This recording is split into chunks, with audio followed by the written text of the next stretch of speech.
पद पंकज बंदना सिमरो अंगद दुख निकंदन दुख निकंदना अमरदास गुर हृदय त्याम हृदय त्याम श्री गुरु रामदास गुण गाम श्री गुरु रामदास गुण गाम गुरु अर्जन विघ्नन के नाशक विघ्नन के नाशक गुरु हर गोबिंद शुभ मत प्रकाश शुभ मत प्रकाशक गुरु हर राय नमो कर जोरी नमो कर जोरी गुरु हर कृष्ण मनाए बहोरी मनाए बहोरी तेग बहादुर परम कृपाला जी परम कृपाला तेग बहादुर परम कृपाला जी परम कृपाला गुरु गोबिंद सिंह बेसाला गुरु गोबिंद सिंह बेसाला तरों तरापुर पुन पुन सीसा जी पुन पुन सीसा बंदों बार बार जगदीशा बंदों बार बार जगदीशा धन धन ਸਾਹਿਬ श्री गुरु तेग बहादुर महाराज जी ਦੇ पावन पवित्र अस्थान गुरुद्वारा सीसगंज साहिब विखे धन धन श्री गुरु ग्रंथ साहिब महाराज जी की पावन पवित्र हजूरी अंदर जुड़ बैठी साध संगत जी आप जी संध्या वेले दे दीवाना दे अंदर ਸਾਹਿਬ श्री गुरु अंगद देव महाराज जी के पावन इतिहास की कथा श्रवण करने के लिए इस पावन अस्थान ते उपस्थित होए हो। कल दे दीवाना दे विच आप जी ने ये श्रवण किया सी साहिब श्री गुरु अंगद पातशाह महाराज जी के नित दे दिन की केड़ी क्रिया है केड़ी क्रिया वो सवेर तो उठ के करते हैं अते महाराज जी दे कोल गोरखनाथ वर्गे भंगरनाथ गोपी चंद किन्ने जिहड़े सिद्ध इकट्ठे होके आए साहिब श्री गुरु अंगद देव जी महाराज जी की वो परीक्षा लैनी चाहते हैं सो उथों तई दी कथा असी श्रवण की है। महाराज जी ने उन्होंने योग का सही मार्ग की है उस मार्ग के बारे दसना किया है। आओ हुण जिवें अगे कथा चलेगी बड़े प्यार सत्कार दे नाल बैठ के श्रवण करिए। कथा आरंभ करन तो पहला गुरु जी वालों बख्शे हुए गुरमंत्र के नाल सांझ पाइए। सतनाम श्री वाहेगुरु साहिब जी। चौपई सुनो नाथ हमरा ए जोग पाए प्रातम जाए जोग। महाराज जी ने कल उन्होंने शब्द दसिया कहते ने सिद्धां नूं कहंदे तुसीं श्रवण करो ਅਸਲ ਦੇ ਵਿੱਚ ਯੋਗ ਇਹ ਨਹੀਂ ਜਿਹੜਾ ਤੁਸੀਂ ਸਮਝ ਰਹੇ ਹੋ। ਬਾਹਰੀ ਤੌਰ ਤੇ ਸਰੀਰ ਤੇ ਸਵਾਹ ਮਲ ਲੈਣੀ, ਬਾਹਰੀ ਤੌਰ ਤੇ ਲੋਕਾਂ ਦੇ ਅੱਗੇ ਭਿਕਸ਼ਾ ਮੰਗਣੀ, ਇਹ ਜਿਹੜਾ ਯੋਗ ਤੁਸੀਂ ਸਮਝ ਰਹੇ ਹੋ ਇਹ ਯੋਗ ਨਹੀਂ ਹੈ। ਅਸਲ 'ਚ ਯੋਗ ਉਹ ਹੈ ਕਾਲਖ ਦੇ ਵਿੱਚ ਰਹਿ ਕੇ ਵੀ ਬੇਦਾਗ ਰਹਿਣਾ, ਮਾਇਆ ਵਿੱਚ ਰਹਿ ਕੇ ਵੀ ਮਾਇਆ ਤੋਂ ਉੱਚਾ ਰਹਿਣਾ, ਇਹ ਯੋਗ ਹੈ। ਸੋ ਸਾਹਿਬ ਜੀ ਮਹਾਰਾਜ ਇਸ ਯੋਗ ਦੀ ਗੱਲ ਉਹਨਾਂ ਨੂੰ ਦੱਸ ਰਹੇ ਨੇ ਤੇ ਜਦੋਂ ਮਹਾਰਾਜ ਕਹਿੰਦੇ ਇਹ ਯੋਗ ਮਨੁੱਖ ਪ੍ਰਾਪਤ ਕਰ ਲੈਂਦਾ ਹੈ, ਉਹ ਸੱਚੀ ਮੁੱਚੀ ਪਰਮਾਤਮਾ ਦੇ ਨਾਲ ਮਿਲ ਜਾਂਦਾ ਹੈ। ਸਹਿਜ ਜੋਗ ਸੰਤਨ ਮਤ ਐਸੇ, ਸੰਸੈ ਭਰਮ ਨ ਕੀਜੈ ਕੈਸੇ। ਅਸਲ ਦੇ ਵਿੱਚ ਮਹਾਰਾਜ ਕਹਿੰਦੇ ਜਿਹੜਾ ਯੋਗ ਹੈ ਉਹ ਸਹਿਜ ਯੋਗ ਹੈ। ਗੁਰਮਤ ਜਿਹੜਾ ਕਸ਼ਟ ਯੋਗ ਹੈ, ਹਠ ਯੋਗ, ਉਹਨੂੰ ਮਹਾਨਤਾ ਨਹੀਂ ਦਿੱਤੀ। ਹਠ ਯੋਗ ਹੈ ਧੂਣੀ ਤਪਾਉਣੀ, ਉਹਦੇ ਕੋਲ ਬਹਿ ਜਾਣਾ, ਧੂਣੀ ਚੱਲਦੀ ਰਹੇ, ਉਹ ਧੂਣੀ ਦੇ ਵਿੱਚ ਆਪਣੇ ਆਪ ਨੂੰ ਸਾੜਨਾ, ਇਹ ਕਸ਼ਟ ਯੋਗ ਹੈ। ਪਾਣੀ ਵਿੱਚ ਖਲੋ ਜਾਣਾ, ਇੱਕ ਲੱਤ ਤੇ ਖਲੋਣਾ, ਪੁੱਠੇ ਲਟਕਣਾ, ਇਹ ਹੈ ਤੇ ਧਰਮ ਦੀਆਂ ਸਾਧਨਾ ਬਣੀਆਂ, ਪਰ ਇੱਕ ਹਠ ਯੋਗ ਹੈ, ਇਹਦੀ ਅੱਜ ਲੋੜ ਨਹੀਂ। ਅੱਜ ਦਾ ਜਿਹੜਾ ਯੋਗ ਹੈ ਉਹ ਸਹਿਜ ਯੋਗ ਹੈ। ਇਹ ਮਹਾਰਾਜ ਸਾਹਿਬ ਜੀ ਕਹਿੰਦੇ ਨੇ ਸੰਤ ਜਿੰਨੇ ਵੀ ਹੋਏ ਨੇ ਅੱਜ ਤਾਈਂ ਉਹ ਸਹਿਜ ਯੋਗ ਹੀ ਕਰਦੇ ਰਹੇ, ਵਾਹਿਗੁਰੂ ਦਾ ਸਿਮਰਨ ਕਰਦੇ ਰਹੇ, ਉਹਨਾਂ ਨੇ ਇਸ ਤਰੀਕੇ ਦੇ ਨਾਲ ਭਗਵਾਨ ਨੂੰ ਪ੍ਰਾਪਤ ਕਰ ਲਿਆ ਹੈ।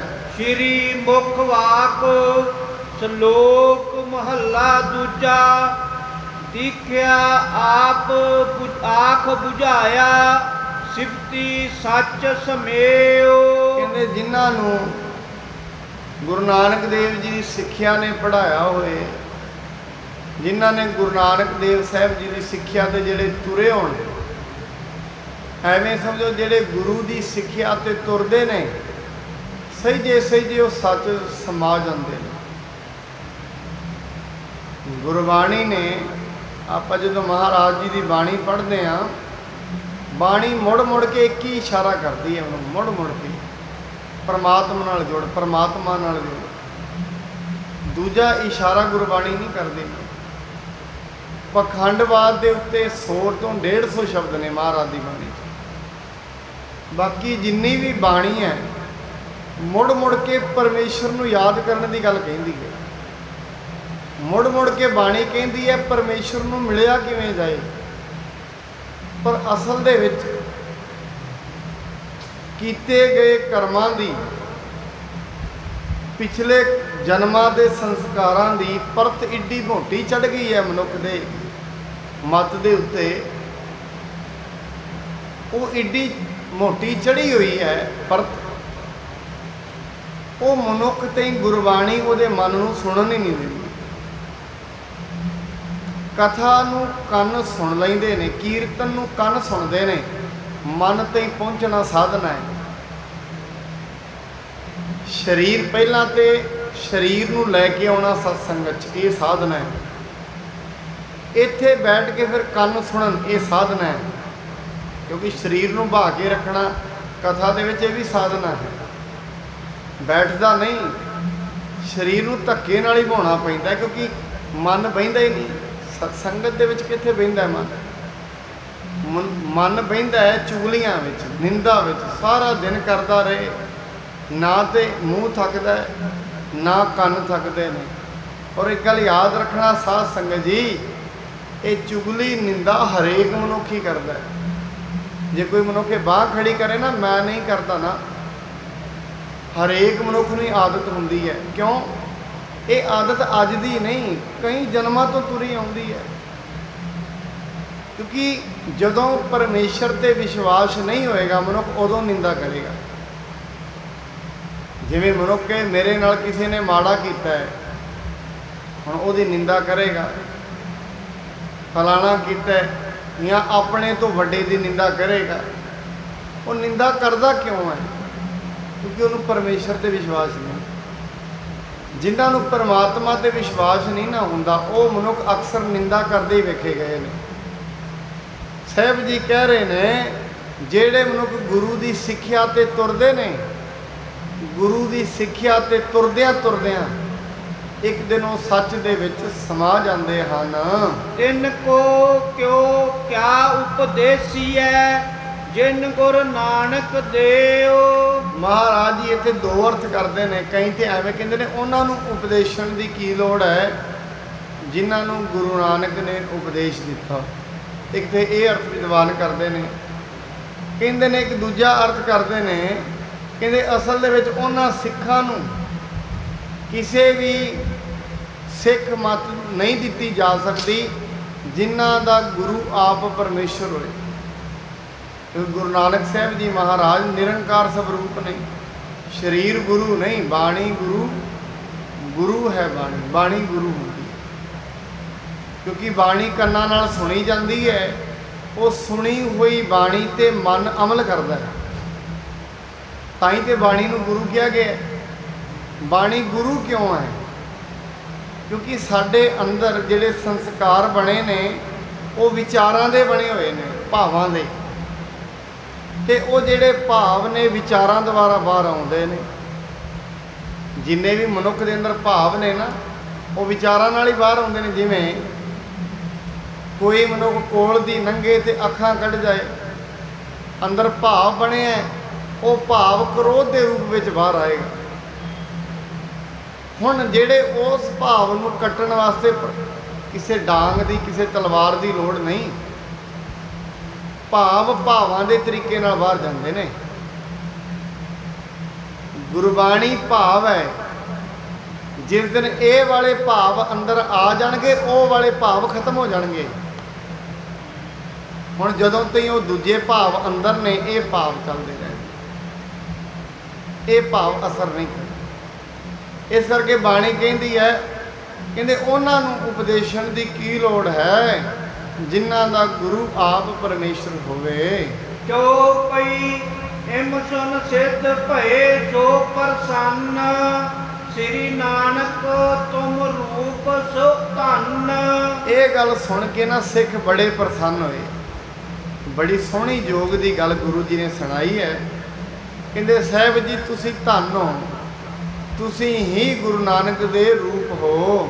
ਉਚਿਤ ਜਾਣ ਤੁਮ ਕੋ ਦਈ ਗਾਦੀ ਸਿੱਖ ਉਧਾਰੋ ਕਰ ਅਹਲਾਦੀ। ਉਹ ਸਿੱਧ ਕਹਿ ਰਹੇ ਨੇ ਗੁਰੂ ਨਾਨਕ ਸਾਹਿਬ ਜੀ ਨੇ ਉਚਿਤ ਸਮਝ ਕੇ ਤੁਹਾਨੂੰ ਗੁਰਤਾ ਗੱਦੀ ਦੇ ਯੋਗ ਸਮਝ ਕੇ ਤੁਹਾਨੂੰ ਗੁਰਤਾ ਗੱਦੀ ਦਿੱਤੀ ਹੈ। ਇਸ ਕਰਕੇ ਆਪ ਜੀ ਹੁਣ ਸਿੱਖਾਂ ਦਾ ਉਧਾਰ ਕਰੋ। ਪਰ ਆਦੇਸ਼ ਆਦੇਸ਼ ਚੱਲੇ ਹੈ ਉੱਤਰ ਲੇਕਰ ਕਹਿਤ ਭਲੇ ਹੈ। ਆਦੇਸ਼ ਕਰਕੇ ਨਮਸਕਾਰ ਕਰਕੇ ਸਿੱਖ ਆਪਣਾ ਉੱਤਰ ਲੈ ਕੇ ਤੇ ਗੁਰੂ ਜੀ ਤੁਹਾਡੇ ਪੰਥ ਦੇ ਵਿੱਚ ਪਾਰ ਉਤਾਰਾ ਕਿਵੇਂ ਹੋਏਗਾ? ਮਹਾਰਾਜ ਜੀ ਨੇ ਕਿਹਾ ਜਿਹੜਾ ਸਿੱਖ ਸਤਿਨਾਮ ਵਾਹਿਗੁਰੂ ਜਪੇਗਾ ਉਹਦਾ ਪਾਰ ਉਤਾਰਾ ਹੋ ਜਾਏਗਾ। ਇਹ ਸਾਹਿਬ ਜੀ ਨੇ ਗੱਲ ਕਹੀ। ਕਹਿੰਦੇ ਇਸ ਕਰਕੇ ਆਪਣਾ ਉੱਤਰ ਲੈ ਕੇ ਸਿੱਧ ਹੁਣ ਦੁਬਾਰਾ ਫਿਰ ਚਲੇ ਗਏ ਹਨ। ਸ੍ਰੀ ਨਾਨਕ ਕਲਯੁਗ ਮਹਿ ਭਾਰੇ ਧਰ ਅਵਤਾਰ ਅਧਿਕ ਨਰ ਤਾਰੇ। ਸਿੱਧ ਕਹਿੰਦੇ ਨੇ ਗੁਰੂ ਨਾਨਕ ਸਾਹਿਬ ਜੀ ਮਹਾਰਾਜ ਕਲਯੁਗ ਦੇ ਵਿੱਚ ਭਾਰੀ ਅਵਤਾਰ ਨੇ, ਵੱਡੇ ਅਵਤਾਰ ਨੇ, ਜਿਨ੍ਹਾਂ ਨੇ ਅਨੇਕਾਂ ਹੀ ਨਰਾਂ ਅਤੇ ਨਾਰੀਆਂ ਦਾ ਉਧਾਰ ਕੀਤਾ ਹੈ। ਮਾਰਗ ਸਕਲ ਸਰਾਹਤ ਗਏ ਉਚਿਤ ਲਖੇ ਨਿਜ ਥਲ ਥਿਤ ਕੀਏ। ਕਹਿੰਦੇ ਸਾਰੇ ਰਾਹ ਦੇ ਵਿੱਚ ਜਦੋਂ ਤਾਈਂ ਜਿੱਥੇ ਜਿੱਥੇ ਉਹ ਜਾ ਰਹੇ ਨੇ, ਜਾਂਦਿਆਂ ਕਹਿੰਦੇ ਜਾ ਰਹੇ ਨੇ, ਸਿੱਧ ਆਪਸ 'ਚ ਗੱਲਾਂ ਕਰਦੇ ਨੇ ਵੀ ਗੁਰੂ ਨਾਨਕ ਸਾਹਿਬ ਜੀ ਨੇ ਬੜਾ ਯੋਗ ਫੈਸਲਾ ਲਿਆ, ਅਧਿਕਾਰੀ ਪੁਰਸ਼ ਨੂੰ ਆਪਣੀ ਗੁਰਤਾ ਗੱਦੀ ਤੇ ਬਿਠਾਇਆ ਹੈ। ਇਮ ਸ਼੍ਰੀ ਅੰਗਦ ਉੱਤਰ ਦੀਨੇ ਸਿੱਖ ਚਹੁ ਦਿਸ ਵਿੱਚ ਆਪ ਅਸੀਨੇ। ਐਵੇਂ ਕਰਕੇ ਸਾਹਿਬ ਸ਼੍ਰੀ ਗੁਰੂ ਅੰਗਦ ਪਾਤਸ਼ਾਹ ਮਹਾਰਾਜ ਜੀ ਨੇ ਉਹਨਾਂ ਦੇ ਸਵਾਲਾਂ ਦਾ ਉੱਤਰ ਦਿੱਤਾ ਹੈ ਤੇ ਗੁਰੂ ਮਹਾਰਾਜ ਜੀ ਆਪ ਸਿੱਖਾਂ ਦੇ ਵਿੱਚ ਬੈਠੇ ਨੇ, ਕਿਉਂਕਿ ਸਿੱਧ ਵੀ ਬੈਠੇ ਸਨ, ਸਿੱਖ ਵੀ ਬੈਠੇ ਨੇ। ਮਹਾਰਾਜ ਜੀ ਆਪ ਸਿੱਖਾਂ ਦੇ ਵਿੱਚ ਸੁਸ਼ੋਭਿਤ ਹੋ ਰਹੇ ਹਨ। ਇਸ ਪ੍ਰਕਾਰ ਕਛ ਦਿਵਸ ਬਿਤਾਏ, ਦਿਨ ਪ੍ਰਤ ਬਿੰਧੈ ਜਗਤ ਕਾਏ।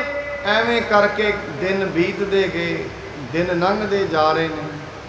ਮਹਾਰਾਜ ਜੀ ਦੀ ਵਡਿਆਈ ਹੌਲੀ ਹੌਲੀ ਜਗਤ ਦੇ ਵਿੱਚ ਫੈਲਦੀ ਜਾ ਰਹੀ ਹੈ। ਦਿੱਲੀ ਕਾ ਹੁਮਾਯੂ ਪਾਸਾਹੂ, ਪਇਓ ਰਾਜ ਵੱਡ ਸਭ ਜਗ ਮਾਹੂ। ਦਿੱਲੀ ਦਾ ਇੱਕ ਬਾਦਸ਼ਾਹ ਹੈ ਹਮਾਯੂ, ਤੇ ਉਹਦਾ ਰਾਜ ਸਾਰੀ ਦੁਨੀਆ ਦੇ ਵਿੱਚ ਫੈਲ ਚੁੱਕਾ ਹੈ। ਦੁਐ ਭਰਾਤ ਪਠਾਨ ਵੱਡ ਸੂਰੇ, ਵੱਡ ਉਮਰਾਵ ਸੋ ਕੀਨ ਹਦੂਰੇ। ਦੋ ਭਰਾ ਸਨ ਵੱਡੇ ਪਠਾਨ। ਉਹ ਦੋਨੋਂ ਭਰਾਵਾਂ ਨੇ ਬੜੇ ਤਰੀਕੇ ਦੇ ਨਾਲ ਵੱਡੇ ਵੱਡੇ ਰਾਜਿਆਂ ਨੂੰ ਆਪਣੇ ਅਧੀਨ ਕਰ ਲਿਆ ਸੀ। ਬਿਗਰ ਪਰੇ ਦਿੱਲੀ ਪਤ ਸੰਗ, ਗਰਭ ਠਾਨ ਚਾਹਤ ਭੇ ਜੰਗ। ਉਹ ਫਿਰ ਉਹਨਾਂ ਦਾ ਕੀ ਹੋਇਆ? ਦੋਵੇਂ ਜਿਹੜੇ ਪਠਾਨ ਭਰਾ ਸਨ, ਉਹ ਦਿੱਲੀ ਦਾ ਬਾਦਸ਼ਾਹ ਹਮਾਯੂ ਦੇ ਨਾਲ ਲੜ ਪਏ। ਲੜਨ ਕਰਕੇ ਹੁਣ ਹਮਾਯੂ ਦੇ ਨਾਲ ਉਹ ਜੰਗ ਕਰਨਾ ਚਾਹੁੰਦੇ ਹਨ। ਏਕ ਸਲੇਮ ਸਾਹੇ ਤਿਸ ਨਾਮ, ਸ਼ੇਰ ਸਾਹ ਦੂਸਰ ਬਲ ਧਾਮ। ਇੱਕ ਪਠਾਨ ਦਾ ਨਾਮ ਹੈ ਸਲੇਮ ਸ਼ਾਹ, ਦੂਸਰੇ ਦਾ ਨਾਮ ਹੈ ਸ਼ੇਰ ਸ਼ਾਹ। ਜਿਹਨੇ ਆ ਜੀਟੀ ਰੋਡ ਆਪਣੇ ਕੋਲੋਂ ਲੰਘਦਾ ਹੈ, ਇਹਨੂੰ ਸ਼ੇਰ ਸ਼ਾਹ ਸੂਰੀ ਮਾਰਗ ਕਿਹਾ ਜਾਂ ਉਹਨੇ ਬਣਵਾਇਆ ਸੀ। ਦੋ ਭਰਾ ਨੇ, ਇੱਕ ਸਲੇਮ ਸ਼ਾਹ ਇੱਕ ਸ਼ੇਰ ਸ਼ਾਹ। ਦੋਵੇਂ ਹੀ ਬੜੇ ਵੱਡੇ ਯੋਧੇ ਹਨ। ਆਕੀ ਦੁਰਗ ਪ੍ਰਯਾਗ ਕਰ ਲੀਨਾ, ਸਕਲ ਸਮਾਜ ਜੁੱਧ ਕੋ ਕੀਨਾ। ਇਹ ਭਾਵੇਂ ਦੋਵੇਂ ਉੱਥੇ ਰਾਜੇ ਦੇ ਅੱਗੇ ਪਠਾਨ ਜਿਹੜੇ ਸਨ, ਸੂਬੇਦਾਰ ਸਮਝੋ, ਉਹਦੇ ਯੋਧੇ ਸਨ, ਪਰ ਰਾਜੇ ਤੋਂ ਵਿਗੜ ਗਏ। ਵਿਗੜਨ ਕਰਕੇ ਉਹਨਾਂ ਨੇ ਜਿਹੜਾ ਇਲਾਹਾਬਾਦ ਦਾ ਕਿਲਾ ਹੈ ਉਹਨੂੰ ਆਪਣੇ ਕਾਬੂ ਵਿੱਚ ਕਰ ਲਿਆ ਹੈ। ਸੁਨ ਹਮਾਯੂ ਨੇ ਕੀਨੀ ਚੜਾਈ, ਮੋਹ ਪੈ ਸੈਨਾ ਬਹੁ ਸਮੁਦਾਈ। ਹਮਾਯੂ ਨੇ ਸੋਚਿਆ ਵੀ ਇਹ ਕਿੱਡੇ ਕੁ ਵੱਡੇ ਯੋਧੇ ਨੇ, ਮੈਂ ਤੇ ਇਹਨਾਂ ਨੂੰ ਹੁਣੇ ਕਾਬੂ ਕਰ ਲਵਾਂਗਾ। ਇਹ ਸਮਝ ਕੇ ਹਮਾਯੂ ਨੇ ਚੜ੍ਹਾਈ ਕੀਤੀ ਅਤੇ ਮਨ ਵਿੱਚ ਸੋਚਦਾ ਹੈ ਮੇਰੇ ਕੋਲ ਤੇ ਬਹੁਤ ਵੱਡੀ ਸੈਨਾ ਵੀ ਹੈ। ਤਿੰਨ ਕੇ ਨਿਕਟ ਅਲਪ ਹੀ ਅਹ, ਹਥੋ ਕਕ ਬਾਂਧੋ ਚੜ ਇਮ ਚਹਿ। ਉਹਨਾਂ ਕੋਲ ਤੇ ਥੋੜੀ ਜੀ ਸੈਨਾ ਹੈ, ਥੋੜੇ ਹੀ ਸਮੇਂ ਵਿੱਚ ਉਹਨਾਂ ਨੂੰ ਬੰਨ੍ਹ ਕੇ ਆਪਾਂ ਉਹਨਾਂ ਨੂੰ ਮਾਰ ਦੇਣਾ ਹੈ। ਪਹੁੰਚ ਪ੍ਰਯਾਗ ਜੰਗ ਕੋ ਠਾਨਾ, ਦੋਹੇ ਦਿਸ ਬਾਜੇ ਬਜੇ ਮਹਾਨਾ। ਪ੍ਰਯਾਗ ਵਿੱਚ ਦੋਵੇਂ ਪਹੁੰਚ ਗਏ, ਹਮਾਯੂ ਵੀ ਪਹੁੰਚ ਗਿਆ। ਇਹ ਸਲੇਮ ਸ਼ਾਹ ਤੇ ਸ਼ੇਰ ਸ਼ਾਹ ਦੋਵੇਂ ਇਕੱਠੇ ਹੋ ਗਏ ਸਾਹਮਣੇ, ਤੇ ਦੋਵੇਂ ਜਣੇ ਦੋਵਾਂ ਸਾਈਡਾਂ ਤੋਂ ਵਾਜੇ ਵੱਜੇ, ਬਿਗਲ ਵੱਜਿਆ ਜੰਗ ਦਾ। ਸੈਨਾ ਆਪਸ ਦੇ ਵਿੱਚ ਲੜ ਪਈ ਹੈ। ਨਿਕਸੇ ਤਬ ਪਠਾਨ ਦੁਐ ਭਾਈ, ਲਸ਼ਕਰ ਮਿਲਤੇ ਮਚੀ ਲੜਾਈ। ਜਦੋਂ ਉਧਰ ਇੱਧਰ ਹੀ ਸਾਈਡ ਤੋਂ ਹਮਾਯੂ ਨਿਕਲਿਆ, ਦੂਜੀ ਸਾਈਡ ਤੋਂ ਦੋਵੇਂ ਭਰਾ ਨਿਕਲੇ। ਬੜੀ ਕਮਸਾਨ ਦੀ, ਬੜੀ ਜ਼ੋਰ ਦੀ ਲੜਾਈ ਫਿਰ ਉਸ ਮੈਦਾਨ ਵਿੱਚ ਚੱਲ ਪਈ ਹੈ। ਤਬੇ ਪਠਾਨ ਗਹੀ ਕਿਰਪਾਨੇ, ਭਏ ਸੁਖਮ ਗਨ ਸੁਭਟਨ ਹਾਨੇ। ਦੋਵੇਂ ਭਰਾਵਾਂ ਨੇ ਫਿਰ ਹੱਥਾਂ ਵਿੱਚ ਕਿਰਪਾਨਾਂ ਫੜੀਆਂ, ਤਲਵਾਰਾਂ ਫੜੀਆਂ ਦੋਵਾਂ ਨੇ। ਤਲਵਾਰ ਫੜ ਕੇ, ਕਿਉਂਕਿ ਤਲਵਾਰ ਤੇ ਕਿਰਪਾਨ ਵਿੱਚ ਬੜਾ ਫਰਕ ਹੈ। ਇਹ ਜਿਹੜੀ ਸਿੱਖ ਪਾਉਂਦਾ ਇਹ ਤਲਵਾਰ ਨਹੀਂ ਹੈ, ਇਹ ਕਿਰਪਾਨ ਹੈ। ਕਿਉਂ ਕਿਰਪਾਨ ਹੈ? ਤਲਵਾਰ ਤੇ ਕੋਈ ਵੀ ਫੜ ਸਕਦਾ ਹੈ। ਕਿਰਪਾਨ ਜਿਹੜੀ ਹੈ ਇਹ ਦੂਜੇ ਦੀ ਉੱਤੇ ਕਿਰਪਾ ਕਰਨ ਦੇ ਲਈ ਚੜੀ ਹੁੰਦੀ ਹੈ, ਉਵੇਂ ਨਹੀਂ। ਇਹ ਜਿਹੜੀ ਅਸੀਂ ਕਿਰਪਾਨ ਪਾਈ ਹੈ ਕੋਈ ਹਰ ਕਿਸੇ ਵਾਸਤੇ ਥੋੜੀ ਨਾ ਕੱਢ ਲਵਾਂਗੇ, ਨਹੀਂ। ਇਹ ਤੇ ਕਿਰਪਾਨ ਉਦੋਂ ਹੀ ਨਿਕਲਦੀ ਹੈ ਜਦੋਂ ਕਿਸੇ ਦਾ ਭਲਾ ਕਰਨਾ ਹੋਵੇ, ਕੋਈ ਗਊ ਗਰੀਬ ਦੀ ਕਿਸੇ ਦੀ ਰੱਖਿਆ ਕਰਨੀ ਹੋਏ, ਕੋਈ ਜ਼ੋਰ ਵਾਲਾ ਕਿਸੇ ਮਾੜੇ ਨੂੰ ਲੁੱਟ ਰਿਹਾ ਹੋਵੇ, ਉਦੋਂ ਫਿਰ ਕਿਰਪਾਨ ਨਿਕਲਦੀ ਹੈ। ਤਾਂ ਕਰਕੇ ਇਹਨੂੰ ਕਿਰਪਾਨ ਕਿਹਾ ਜਾਂਦਾ। ਕਿਰਪਾ ਆਨ, ਦੂਜਿਆਂ ਤੇ ਕਿਰਪਾ ਕਰਨੀ। ਹੁਣ ਇੱਥੇ ਉਹ ਕਹਿ ਰਹੇ ਨੇ ਦੋਵੇਂ ਭਰਾਵਾਂ ਨੇ ਜਦੋਂ ਤਲਵਾਰਾਂ ਚਲਾਈਆਂ, ਵੱਡੇ ਵੱਡੇ ਸੂਰਮਿਆਂ ਨੂੰ ਵੱਢ ਕੇ ਸੁੱਟ ਦਿੱਤਾ ਹੈ। ਕਹੋ ਕਹਾਂ ਲੱਗ ਯੁੱਧ ਅਖਾਰਾ, ਲੋਥੈ ਬਿਥਰੀ ਧਰਾ ਮਝਾਰਾ। ਕਵੀ ਜੀ ਕਹਿੰਦੇ ਕਿੱਥੋਂ ਤਾਈਂ ਮੈਂ ਯੁੱਧ ਦਾ ਵਰਣਨ ਕਰਾਂ। ਦੋਵੇਂ ਸਾਈਡਾਂ 'ਚ ਬਸ ਦੂਰ ਦੂਰ ਤੋਂ ਹੀ ਵੇਖੀਏ ਲਾਸ਼ਾਂ ਹੀ ਵਿਖਦੀਆਂ ਨੇ। ਇੰਨਾ ਭਾਰੀ ਘਮਸਾਨ ਦਾ ਯੁੱਧ ਹੋਇਆ ਹੈ। ਜਬ ਹੀ ਬ੍ਰਿੰਦ ਤਰਵਾਰੈ ਚਾਲੀ, ਰੰਗ ਭੂਮੀ ਪਸਰੀ ਲਾਲੀ। ਜਦੋਂ ਦੋਵੇਂ ਸਾਈਡਾਂ 'ਚੋਂ ਤਲਵਾਰਾਂ ਚੱਲੀਆਂ, ਧਰਤੀ ਦਾ ਰੰਗ ਜਿਹੜਾ ਲਾਲ ਹੋ ਗਿਆ। ਇੰਨਾ ਖੂਨ ਵਹਿਆ ਦੋਵੇਂ ਸਾਈਡਾਂ 'ਚੋਂ, ਧਰਤੀ ਲਾਲ ਪੈ ਗਈ ਹੈ। ਪਾਤਸ਼ਾਹ ਕੋ ਲਕਸਰ ਭਾਰਾ, ਪਾਤਸ਼ਾਹ ਕੋ ਲਸਕਰ ਭਾਗਾ, ਨਹੀਂ ਪਠਾਨਨ ਕੋ ਲਿਆ ਆਗਾ। ਹੁਣ ਕੀ ਹੋਇਆ, ਜਿਹੜਾ ਬਾਦਸ਼ਾਹ ਹੈ ਨਾ ਹੁਮਾਯੂੰ, ਉਹਦਾ ਲਸ਼ਕਰ ਭੱਜ ਉੱਠਿਆ, ਮੈਦਾਨ ਛੱਡਤਾ। ਪਠਾਣਾ ਨੇ ਫਿਰ ਉਹ ਲਸ਼ਕਰ ਜਿਹੜਾ ਉਹਨਾਂ ਦੀ ਸੈਨਾ ਅੱਗੇ ਅੱਗੇ ਲਗਾ ਲਈ ਹੈ। ਕਛਾ ਮੁੱਛ ਤਰਾਵਨ ਕਰਕੇ, ਕਾਇਰ ਭਜੇ ਨਾ ਹੇਰਤ ਫਿਰਕੈ। ਪਠਾਣਾ ਨੇ ਹੁਮਾਯੂੰ ਦੀ ਫੌਜ ਟੋਟੇ ਟੋਟੇ ਕਰ ਦਿੱਤੀ। ਪਠਾਣਾ ਜਿਹੜੇ ਹੁਮਾਯੂੰ ਅੱਗੇ ਅੱਗੇ ਭੱਜਿਆ, ਪਿੱਛੇ ਮੁੜ ਕੇ ਵੀ ਨਹੀਂ ਵੇਖਦਾ ਹੋ ਕੀ ਰਿਹਾ ਪਿੱਛੇ। ਅੱਗੇ ਅੱਗੇ ਉਹਦੀ ਸੈਨਾ ਜਿਹੜੀ ਭੱਜ ਖੜੀ ਹੋਈ ਹੈ। ਤਬ ਹੁਮਾਯੂੰ ਰਾਜਧਾਨੀ ਤਿਆਗੈ, ਲਸ਼ਕਰ ਮਰਿਓ ਚਲਿਓ ਤਬ ਭਾਗੇ। ਫਿਰ ਹੁਮਾਯੂੰ ਨੇ ਸੋਚਿਆ ਵੀ ਹੁਣ ਮੈਨੂੰ ਇਹ ਦਿੱਲੀ ਛੱਡ ਦੇਣੀ ਚਾਹੀਦੀ। ਦਿੱਲੀ ਤੇ ਰਾਜ ਸੀ, ਦਿੱਲੀ ਛੱਡ ਕੇ ਹੁਮਾਯੂੰ ਉੱਥੋਂ ਭੱਜ ਪਿਆ ਹੈ। ਦਿੱਲੀ ਆਏ ਪਠਾਨਨ ਛੀਨੀ, ਆਪਣੀ ਦੋਹੀ ਫੇਰਨ ਕੀਨੀ। ਦਿੱਲੀ ਜਿਹੜੀ ਆ ਕੇ ਪਠਾਣਾ ਨੇ ਖੋਹ ਲਈ, ਸ਼ੇਰ ਸ਼ਾਹ ਨੇ ਤੇ ਕਬਜ਼ਾ ਕਰ ਲਿਆ, ਆਪਣੀ ਪਾਤਸ਼ਾਹੀ ਆਪਣਾ ਰਾਜ ਕਾਇਮ ਕਰ ਦਿੱਤਾ ਹੈ। ਵਿਆਕੁਲ ਹੋਏ ਹਵਾਮੂ ਤਬ ਕਹਿਓ, ਸੇਵਕ ਨਿਜ ਨਜੀਕ ਜੋ ਲਹਿਓ। ਜਿਹੜਾ ਹੁਮਾਯੂੰ ਹੈ ਨਾ, ਵਿਆਕੁਲ ਹੋਇਆ, ਵਿਆਕੁਲ ਹੋ ਕੇ ਬੜਾ ਪਰੇਸ਼ਾਨ ਹੋਇਆ। ਰਾਜ ਜਿਹਦਾ, ਜਦੋਂ ਕਿਸੇ ਰਾਜੇ ਦਾ ਰਾਜ ਚਲਾ ਜਾਏ ਨਾ, ਬੜੀ ਵੱਡੀ ਖੇਡ, ਬੜੀ ਵੱਡੀ ਮਾਯੂਸੀ ਹੁੰਦੀ ਹੈ। ਕਹਿੰਦੇ ਬੜਾ ਮਾਯੂਸ ਹੋਇਆ, ਆਪਣੇ ਨੇੜੇ ਦੇ ਜਿਹੜੇ ਸੇਵਕ ਨੇ ਉਹਨਾਂ ਨੂੰ ਪੁੱਛਦਾ ਹੈ, ਸ੍ਰੀ ਨਾਨਕ ਕੋ ਸੇਵਕ ਪੂਰਾ, ਹੈ ਕਿ ਨਹੀਂ ਗਾਦੀ ਪਰ ਰੂਰਾ। ਕਹਿੰਦੇ ਗੁਰੂ ਨਾਨਕ ਦੇਵ ਜੀ ਦਾ ਕੋਈ ਪੂਰਨ ਸੇਵਕ ਜਿਹੜਾ ਗੁਰਤਾ ਗੱਦੀ ਤੇ ਹੈ ਕਿ ਨਹੀਂ ਹੈ। ਇਹ ਆਪਣੇ ਸੇਵਾਦਾਰਾਂ ਨੂੰ ਪੁੱਛਦਾ ਹੈ। ਹੁਮਾਯੂੰ ਹੁਣ ਹਾਰ ਗਿਆ, ਉੱਧਰੋਂ ਹਾਰ ਕੇ, ਕਿਉਂਕਿ ਡਾਕਟਰ ਤਾਰਨ ਸਿੰਘ ਲਿਖਦੇ ਨੇ, ਪੰਜਾਬੀ ਯੂਨੀਵਰਸਿਟੀ ਪਟਿਆਲਾ ਦੇ ਪ੍ਰੋਫੈਸਰ ਰਹੇ, ਕਹਿੰਦੇ ਇਹ ਰਵਾਇਤ ਹੈ। ਕਈ ਵਿਦਵਾਨਾਂ ਨੇ ਇਹ ਸਾਖੀ ਨਹੀਂ ਵੀ ਦੱਸੀ, ਪਰ ਉਹਨਾਂ ਕਿਹਾ ਰਵਾਇਤ ਤੁਰੀ ਆਉਂਦੀ ਹੈ। ਉਹਦੇ ਵਿੱਚ ਇਹ ਕਹਿੰਦੇ ਨੇ, ਉਹਨੇ ਆਪਣੇ ਸੇਵਕਾਂ ਨੂੰ ਪੁੱਛਿਆ, ਰਾਜੇ ਨੇ, ਗੁਰੂ ਨਾਨਕ ਸਾਹਿਬ ਦੀ ਗੁਰਤਾ ਗੱਦੀ ਤੇ ਹੁਣ ਕੌਣ ਬੈਠਾ ਹੋਇਆ ਹੈ। ਤੇ ਸੋ ਕਰਹਿ ਮੇਲ ਹਮ ਜਾਈ, ਮਮ ਪਿਤ ਬਾਬਰ ਤਹਿ ਤੇ ਪਾਈ। ਕਹਿੰਦਾ ਮੇਰੇ ਪਿਤਾ ਬਾਬਰ ਨੇ ਇਹ ਜਿਹੜੀ ਗੱਦੀ ਹੈ ਨਾ ਰਾਜ ਦੀ, ਉਹਨਾਂ ਤੋਂ ਹੀ ਪਾਈ ਹੈ। ਸਾਨੂੰ ਗੁਰੂ ਨਾਨਕ ਸਾਹਿਬ ਜੀ ਨੇ ਵਰ ਦਿੱਤਾ ਹੈ ਤੁਹਾਡਾ ਰਾਜ ਰਹੇਗਾ। ਇਸ ਕਰਕੇ ਅਸੀਂ ਉਹਨਾਂ ਨੂੰ ਪੁੱਛਣਾ ਚਾਹੁੰਦੇ ਹਾਂ। ਕਹੀ ਪੁਸਤ ਲੋ ਫਰਿਓ ਨ ਬੈਨਾ, ਬੂਝੈ ਤੇ ਸੋ ਜੇ ਉਰ ਭੈਨਾ। ਕਹਿੰਦੇ ਮੈਂ ਉਹਨਾਂ ਨੂੰ ਹੁਣ ਜਾ ਕੇ ਪੁੱਛਾਂਗਾ ਜਿਹੜੇ ਉਹਨਾਂ ਦੀ ਗੱਦੀ ਤੇ ਹੋਣਗੇ, ਕਿਉਂਕਿ ਉਹਨਾਂ ਦੇ ਮਨ ਵਿੱਚ ਡਰ ਕੋਈ ਨਹੀਂ ਹੁੰਦਾ। ਆਪ ਹੀ ਹੁਮਾਯੂੰ ਦੱਸ ਰਿਹਾ ਹੈ। ਨਹੀਂ, ਮੈਂ ਉਹਨਾਂ ਨੂੰ ਪੁੱਛਾਂਗਾ ਤੁਹਾਡੇ ਗੁਰੂ ਦਾ ਵਰ ਖਰਾਬ ਹੋ ਗਿਆ, ਤੁਹਾਡੇ ਗੁਰੂ ਦਾ ਦਿੱਤਾ ਹੋਇਆ ਵਰ ਚੱਲਿਆ ਨਹੀਂ। ਵੀ ਸਾਡੇ ਪਿਤਾ ਨੂੰ ਬਾਬਰ ਨੂੰ ਕਿਹਾ ਸੀ ਗੁਰੂ ਨਾਨਕ ਸਾਹਿਬ ਨੇ, ਕਈ ਪੁਸ਼ਤਾਂ ਤੇ ਹੀ ਰਾਜ ਰਹੇਗਾ, ਪਰ ਸਾਡੇ ਤੋਂ ਤੇ ਹੁਣ ਇਹ ਗੱਦੀ ਜਿਹੜੀ ਇਹ ਖੋਹ ਲਈ ਗਈ ਹੈ। ਤਬ ਵਜ਼ੀਰ ਨੇ ਕਹਾ ਸੁਨਾਈ, ਗੁਰ ਅੰਗਦ ਬੈਠਿਓ ਤਿੰਨ ਥਾਈ। ਵਜ਼ੀਰ ਜਿਹੜਾ ਹੈ ਰਾਜੇ ਦਾ, ਕਹਿੰਦੇ ਰਾਜਨ ਉਹਨਾਂ ਦੀ ਗੱਦੀ ਤੇ ਨਾ ਇੱਕ ਗੁਰੂ ਬੈਠਾ ਹੈ, ਉਹਦਾ ਨਾਮ, ਉਹਨਾਂ ਦਾ ਨਾਮ ਗੁਰੂ ਅੰਗਦ ਸਾਹਿਬ ਜੀ ਹੈ। ਆਰਫ ਕਾਮਲ ਵਲੀ ਵਿਲਾਇਤ, ਮਿਲ ਮਕਸੂਦ ਚੱਲੋ ਇਹ ਸਾਇਤ। ਕਹਿੰਦੇ ਉਹ ਜਿਹੜੇ ਵੀ ਉਹਨਾਂ ਦੀ ਗੁਰਦਾ ਗੱਦੀ ਤੇ ਬੈਠੇ ਨੇ ਉਹ ਪੂਰਨ ਬ੍ਰਹਮ ਗਿਆਨੀ ਨੇ, ਵਲੀ ਨੇ। ਦੂਰ ਦੂਰ ਦੇਸ਼ਾਂ ਦੇ ਲੋਕ ਉਹਨਾਂ ਨੂੰ ਮਿਲਣ ਲਈ ਆਉਂਦੇ ਹਨ।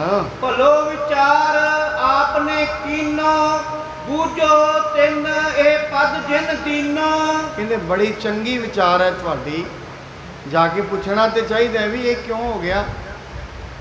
ਨਾਲ ਵਜ਼ੀਰ ਇਹ ਵੀ ਕਹਿੰਦਾ ਜਿਹੜੇ ਉਹ ਗੁਰੂ ਸਾਹਿਬ ਨੇ ਨਾ, ਉਹਨਾਂ ਦੇ ਦਰ ਤੇ ਕੋਈ ਵੀ ਆਉਂਦਾ ਉਹ ਸਭ ਦੀਆਂ ਮੁਰਾਦਾਂ ਪੂਰੀਆਂ ਕਰਦੇ ਨੇ। ਇਸ ਕਰਕੇ ਸਾਨੂੰ ਜਾ ਕੇ ਪੁੱਛਣਾ ਚਾਹੀਦਾ ਹੈ ਵੀ ਇਹ ਬਚਨ ਚੱਲਿਆ ਕਿਉਂ ਨਹੀਂ। क्योंकि एक साध बचन अटलादा, ये बचन रुक क्यों गया, असी हार क्यों गए। हाँ, सुनत खडूर हुमायूं आयो, श्री अंगत जी जहां सुहायो। ये सुन के ना खडूर साहब दे विच फिर हुमायूं पहुंचया, उत्थे पहुंच गया जिथे गुरु अंगद साहब जी शोभा पा रहे सन। संग बालकन खेलत बैसे, हरक शोक जिन महन है कैसे। हुमायूं खडूर साहब विच आया, गुरु साहब जी बालकां नूं खिडा रहे ने, शाम का समय, बालक अगे अगे खेड रहे हैं, महाराज जी उन्होंने बैठे हुए देख रहे हैं। बंधन ठान हुमायूं खरियो, तिस दिस रुख गुरु नैन न करियो। हुमायूं ने नमस्कार किए, क्योंकि अपने आप को राजा समझ रहे, नमस्कार करके खड़ा हो गया। पर गुरु साहब जी का कोई ऐसा दृष्टि सी, ध्यान उहदे वल ना पिया, ते हाथ जोड़ के उत्थे बैठ गया है। परचत रहे बालकन साथ, सब घट की जानत जगन्नाथ। महाराज जी बालकां दे विच इन्ने व्यस्त सन, उन्हां दा ध्यान नहीं सी जा रहा उधर, वेख नहीं सन रहे, बालकां दे नाल ही बैठे हुए ने। पर भाई संतोख सिंह जी कहते हैं जानते तो सारा कुछ ही ने, कौन आया है। जदों हुमायूं ने सोचिया होएगा कि तो सोचण की भी गल नहीं, उन्होंने तो सारा ही पता है, अज तो कि हज़ारां साल पहला पता होई साडे कोल ओ ये आएगा। इस करके वो हुमायूं वाल महाराज जी का ध्यान नहीं गया है। तब हुमायूं मन कोप बसेखा, न इसने मेरी दिस देखा। उन्होंने राजे नूं ना हंकारी पुरुष नूं गुस्सा आउंदा ही है, हंकारी मनुख ये समझदा ही है मेरी वाल तो वेखिया ही नहीं। क्योंकि असल दे विच एक कथा मैं क्रोध के उत्ते मेरे सामने आ गई, जदों मनुख हंकारी हो जाता है ना, ਉਹਦੀ बिरती फिर ऐसी हो जाती। सुन रहा सी मैं बाबा ईश्वर सिंह जी की कथा, बाबा ईश्वर सिंह जी कथा कर रहे सन, तो कथा करद्या करद्या कोई मनुख वड्डा, समझो कोई एहलकार आ गया दरबार विच, वड्डा अफसर सी, ते हंकारी मनुख सोचता है भी मैं सारिਆਂ ਦੇ सिरां उत्ते बवां, सारे मेरा ही नाम लैण भी वो बड़ा वड्डा है, वो बड़ा। तो जिहड़ा कोई महापुरख अपनी अवस्था च पहुंचा हुंदा है, उहदे वास्ते कोई वड्डा नहीं, परमात्मा नूं छड्ड के। बाबा जी का कोई ध्यान ना उन्हां वल गया। बाबा जी कहते रे भाई नाम जपना चाहिए, वाहिगुरू का सिमरन करो। जदों कथा समाप्त हुई, बाबा जी बाहर गए, बाहर जाके वो खड़ा हो गया, बाबा जी नूं कहंदा है, कहते बाबा जी की तुसीं 1.5 घंटा कथा की, मुड़ मुड़ के नाम जपो नाम जपो, की हुंदा है नाम जपण नाल? नाम जपण नाल की फल प्राप्त हुंदा है? महापुरुष बोले कुछ ना, तो सीधा गड्डी बैठ के चले गए, तो उन्हें नेड़े नेड़े रोला पा दिता, वेख्या बाबियां दी बोलती बंद करा। तो मेरे सामने सवाल ही नहीं आया। गड्डी दे विच सेवक पुछदा है, बाबा जी तुसीं उन्होंने कोई सवाल का जवाब नहीं दिता। बाबा जी कहन लगे मैं किसी का बझिया होया नहीं, हरेक किसी को सवाल का जवाब दा, मैं बझा होया गुरु ग्रंथ साहब की संगत का। इस स्टेज ते बैठ के जिहड़ी तो बैठे होणगे उन्हां दी ताबिया बैठ के मैं सारे सवालों का जवाब दिता है। हुण कोई मैं उहदा बझा होया थोड़ी ना इहदा मैं जवाब दा। चले गए, इन्हें चलता रहा काम एवं 10-11 साल बाद वो मनुख नूं ब्रेन हैमज होया, उहदी ना सिर की नस पलटी 11 साल बाद। एक कहानी 11 साल बाद पलटी तो कोमा में चला गया, क्योंकि कोमा भी एक मौत ही है ना, तो मनुख नूं पता रहिंदा है। उहदे नाल किते कोई एक संबंधी सी जिहड़ा उस समय बाबा जी दे नाल सी, ते वो कहंदा है इहदे नाल ना बाबा ईश्वर सिंह जी की गलबात हुई सी। ये पुछदा सी भी नाम जपण नाल की हुंदा, क्यों कईयां दा शंका ही हुंदा भी की हुंदा नाम जपण नाल, की वाहिगुरू वाहिगुरू करते रहंदे ने। कहंदे इहने उदों ऐसा वचन कहा सी बाबा जी, सारा परिवार दुखी सन, इकट्ठे होके चल पे। बाबा जी नूं कहन लगे भी एवें करके गल हुई है, कौमां विच चले गए ने, घर दी रोंदी है, बच्ची रोंदी है, कोई इलाज दसो, तुहाडे नाल उन्हां दी कोई वारता हुई होएगी। बाबा जी कहते मैनू याद नहीं किहदे नाल होई किहदे नाल नहीं होई, आपां किहड़ा कोई मन च रखदे ने। ਜਿਹੜਾ कोई परमेश्वर का भगत है वो कोई ईर्खा थोड़ी ना रखता किसी नाल भी इन्हें मेरी बेइज्जती की, नहीं, वो सारिਆਂ नाल एक सारा। कहते चलो ठीक है, वो तो जो होया होया, आ तुसी माला लै जाओ तो ਉਹਦੇ ਕੋਲ बैठ के सतनाम वाहिगुरू का जाप करो, ਜਿਹੜਾ ਕਹਿੰਦਾ है की ਹੁੰਦਾ है। कहते ਜਾਂਦਿਆਂ ਪਹਿਲਾਂ घर दी बैठी, फिर पुत्र बह गया, ਨੂੰਹ बैठ गई, फिर वो लड़की बैठ गई, सारी रात वो नाम जपते रहे। सवेरे 2 बजे वो उठ पिया तो उठद्या ही शब्द उन्हें मूँह चों बोलिया वाहिगुरू, मूँह चों वाहिगुरू शब्द बोलिया। तो सारे कहते ने भी ये तो खड़ा हो गया। फिर उन्होंने सारी वारता दसते हैं, कहते तू हंकार दे विच आके ये शब्द बोलिया सी भी वाहिगुरू कहण नाल की हुंदा है, तू ते मौत के मूँह चों निकले ही वाहिगुरू कहंदियां कहंदियां। ये सतनाम वाहिगुरू के मंत्र में इन्नी ताकत है, इन्नी शक्ति है ये। गुरबाणी के महाराज कहते हैं सिमरो सिमर सिमर सुख पावो, कल कलेश तन माहे मिटा। सिमरो जास बिसंपर एक नाम जपत अगनत अनेक। वेद पुराण सिमरत सुध्याक्षर किन्ने राम नाम एक यार। किनका एक जिस जी बसावै ताकि महिमा गनी ना। ਉਹਦੀ महिमा कही नहीं जा सकती ਜਿਹਦੇ अंदर एक किनका भी नाम ਦਾ ਵਸ ਗਿਆ। ਹਿਮਾਯੂ ने हुण क्रोध किया, क्रोध विच आके कहंदा है ये गुरु साहब ने ते ये ਜਿਹੜੇ बैठे ने इन्हां दी गद्दी ते इन्हां ने ते मेरे वाल वेख्या भी नहीं है। द्वै घटका मैं ठांडो रहियो, कछु प्रभाव ना मन मह लहियो। मैं 2 घड़ियां हाथ जोड़ के खलोता रहा, कोई प्रभाव नहीं लिया इन्हां। इन्हां मैनू समझिया ही कुछ नहीं। ये नहीं समझ रहा भी तू इत्थे मंगता बन के आया, ये नहीं है दिमाग च। हजे भी वो राजा ही समझी बैठा है अपने आप में। जिवें आम करके ना मनुख जदों तो ही MLA MP रहे उदों तो ठीक है, उस तो बाद फिर अपने अगे एक्स लवा लैंदा है कि मेरी ये मान मर्यादा हजे भी बनी हुई रहे। एक्स MLA एक्स सरपंच, क्यों भी ये साबका लग जाता है कि मेरी ये मान मर्यादा बनी रहे अजे, तो मन में मान है। ये महाराज जी के सन्मुख मान करके खड़ा होया है। गयो राज मैं होयो दीन, पास खरो इन कीन न चीन। मन च सोचता है जे मैं किते राजा हुंदा ना फिर इन्हां वेखना सी मेरे वाल, ये तो मेरे को राज नहीं तां करके मेरे वाल नहीं वेख रहे। उचित मारबे हृदय विचार, धरियो हाथ कब्जे तलवार। मन में सोचता है मैं मार देवां इन्हां नूं। महाराज बैठे ने एवें ते ये सोच के ना महाराज जी दे तलवार महाराज जी नूं शहीद करन दे लई, मारन दे लई उन्हें जिहड़ा अपना हथ है अपनी तलवार दे कब्जे दे उत्ते पाया है। हंतो खैच कर और मह टाने, कब मोको एहो साहो पछाने। कहंदे जदों मैं इहनूं मार देवांगा ना फिर पछाणेगा भी ये राजा सी।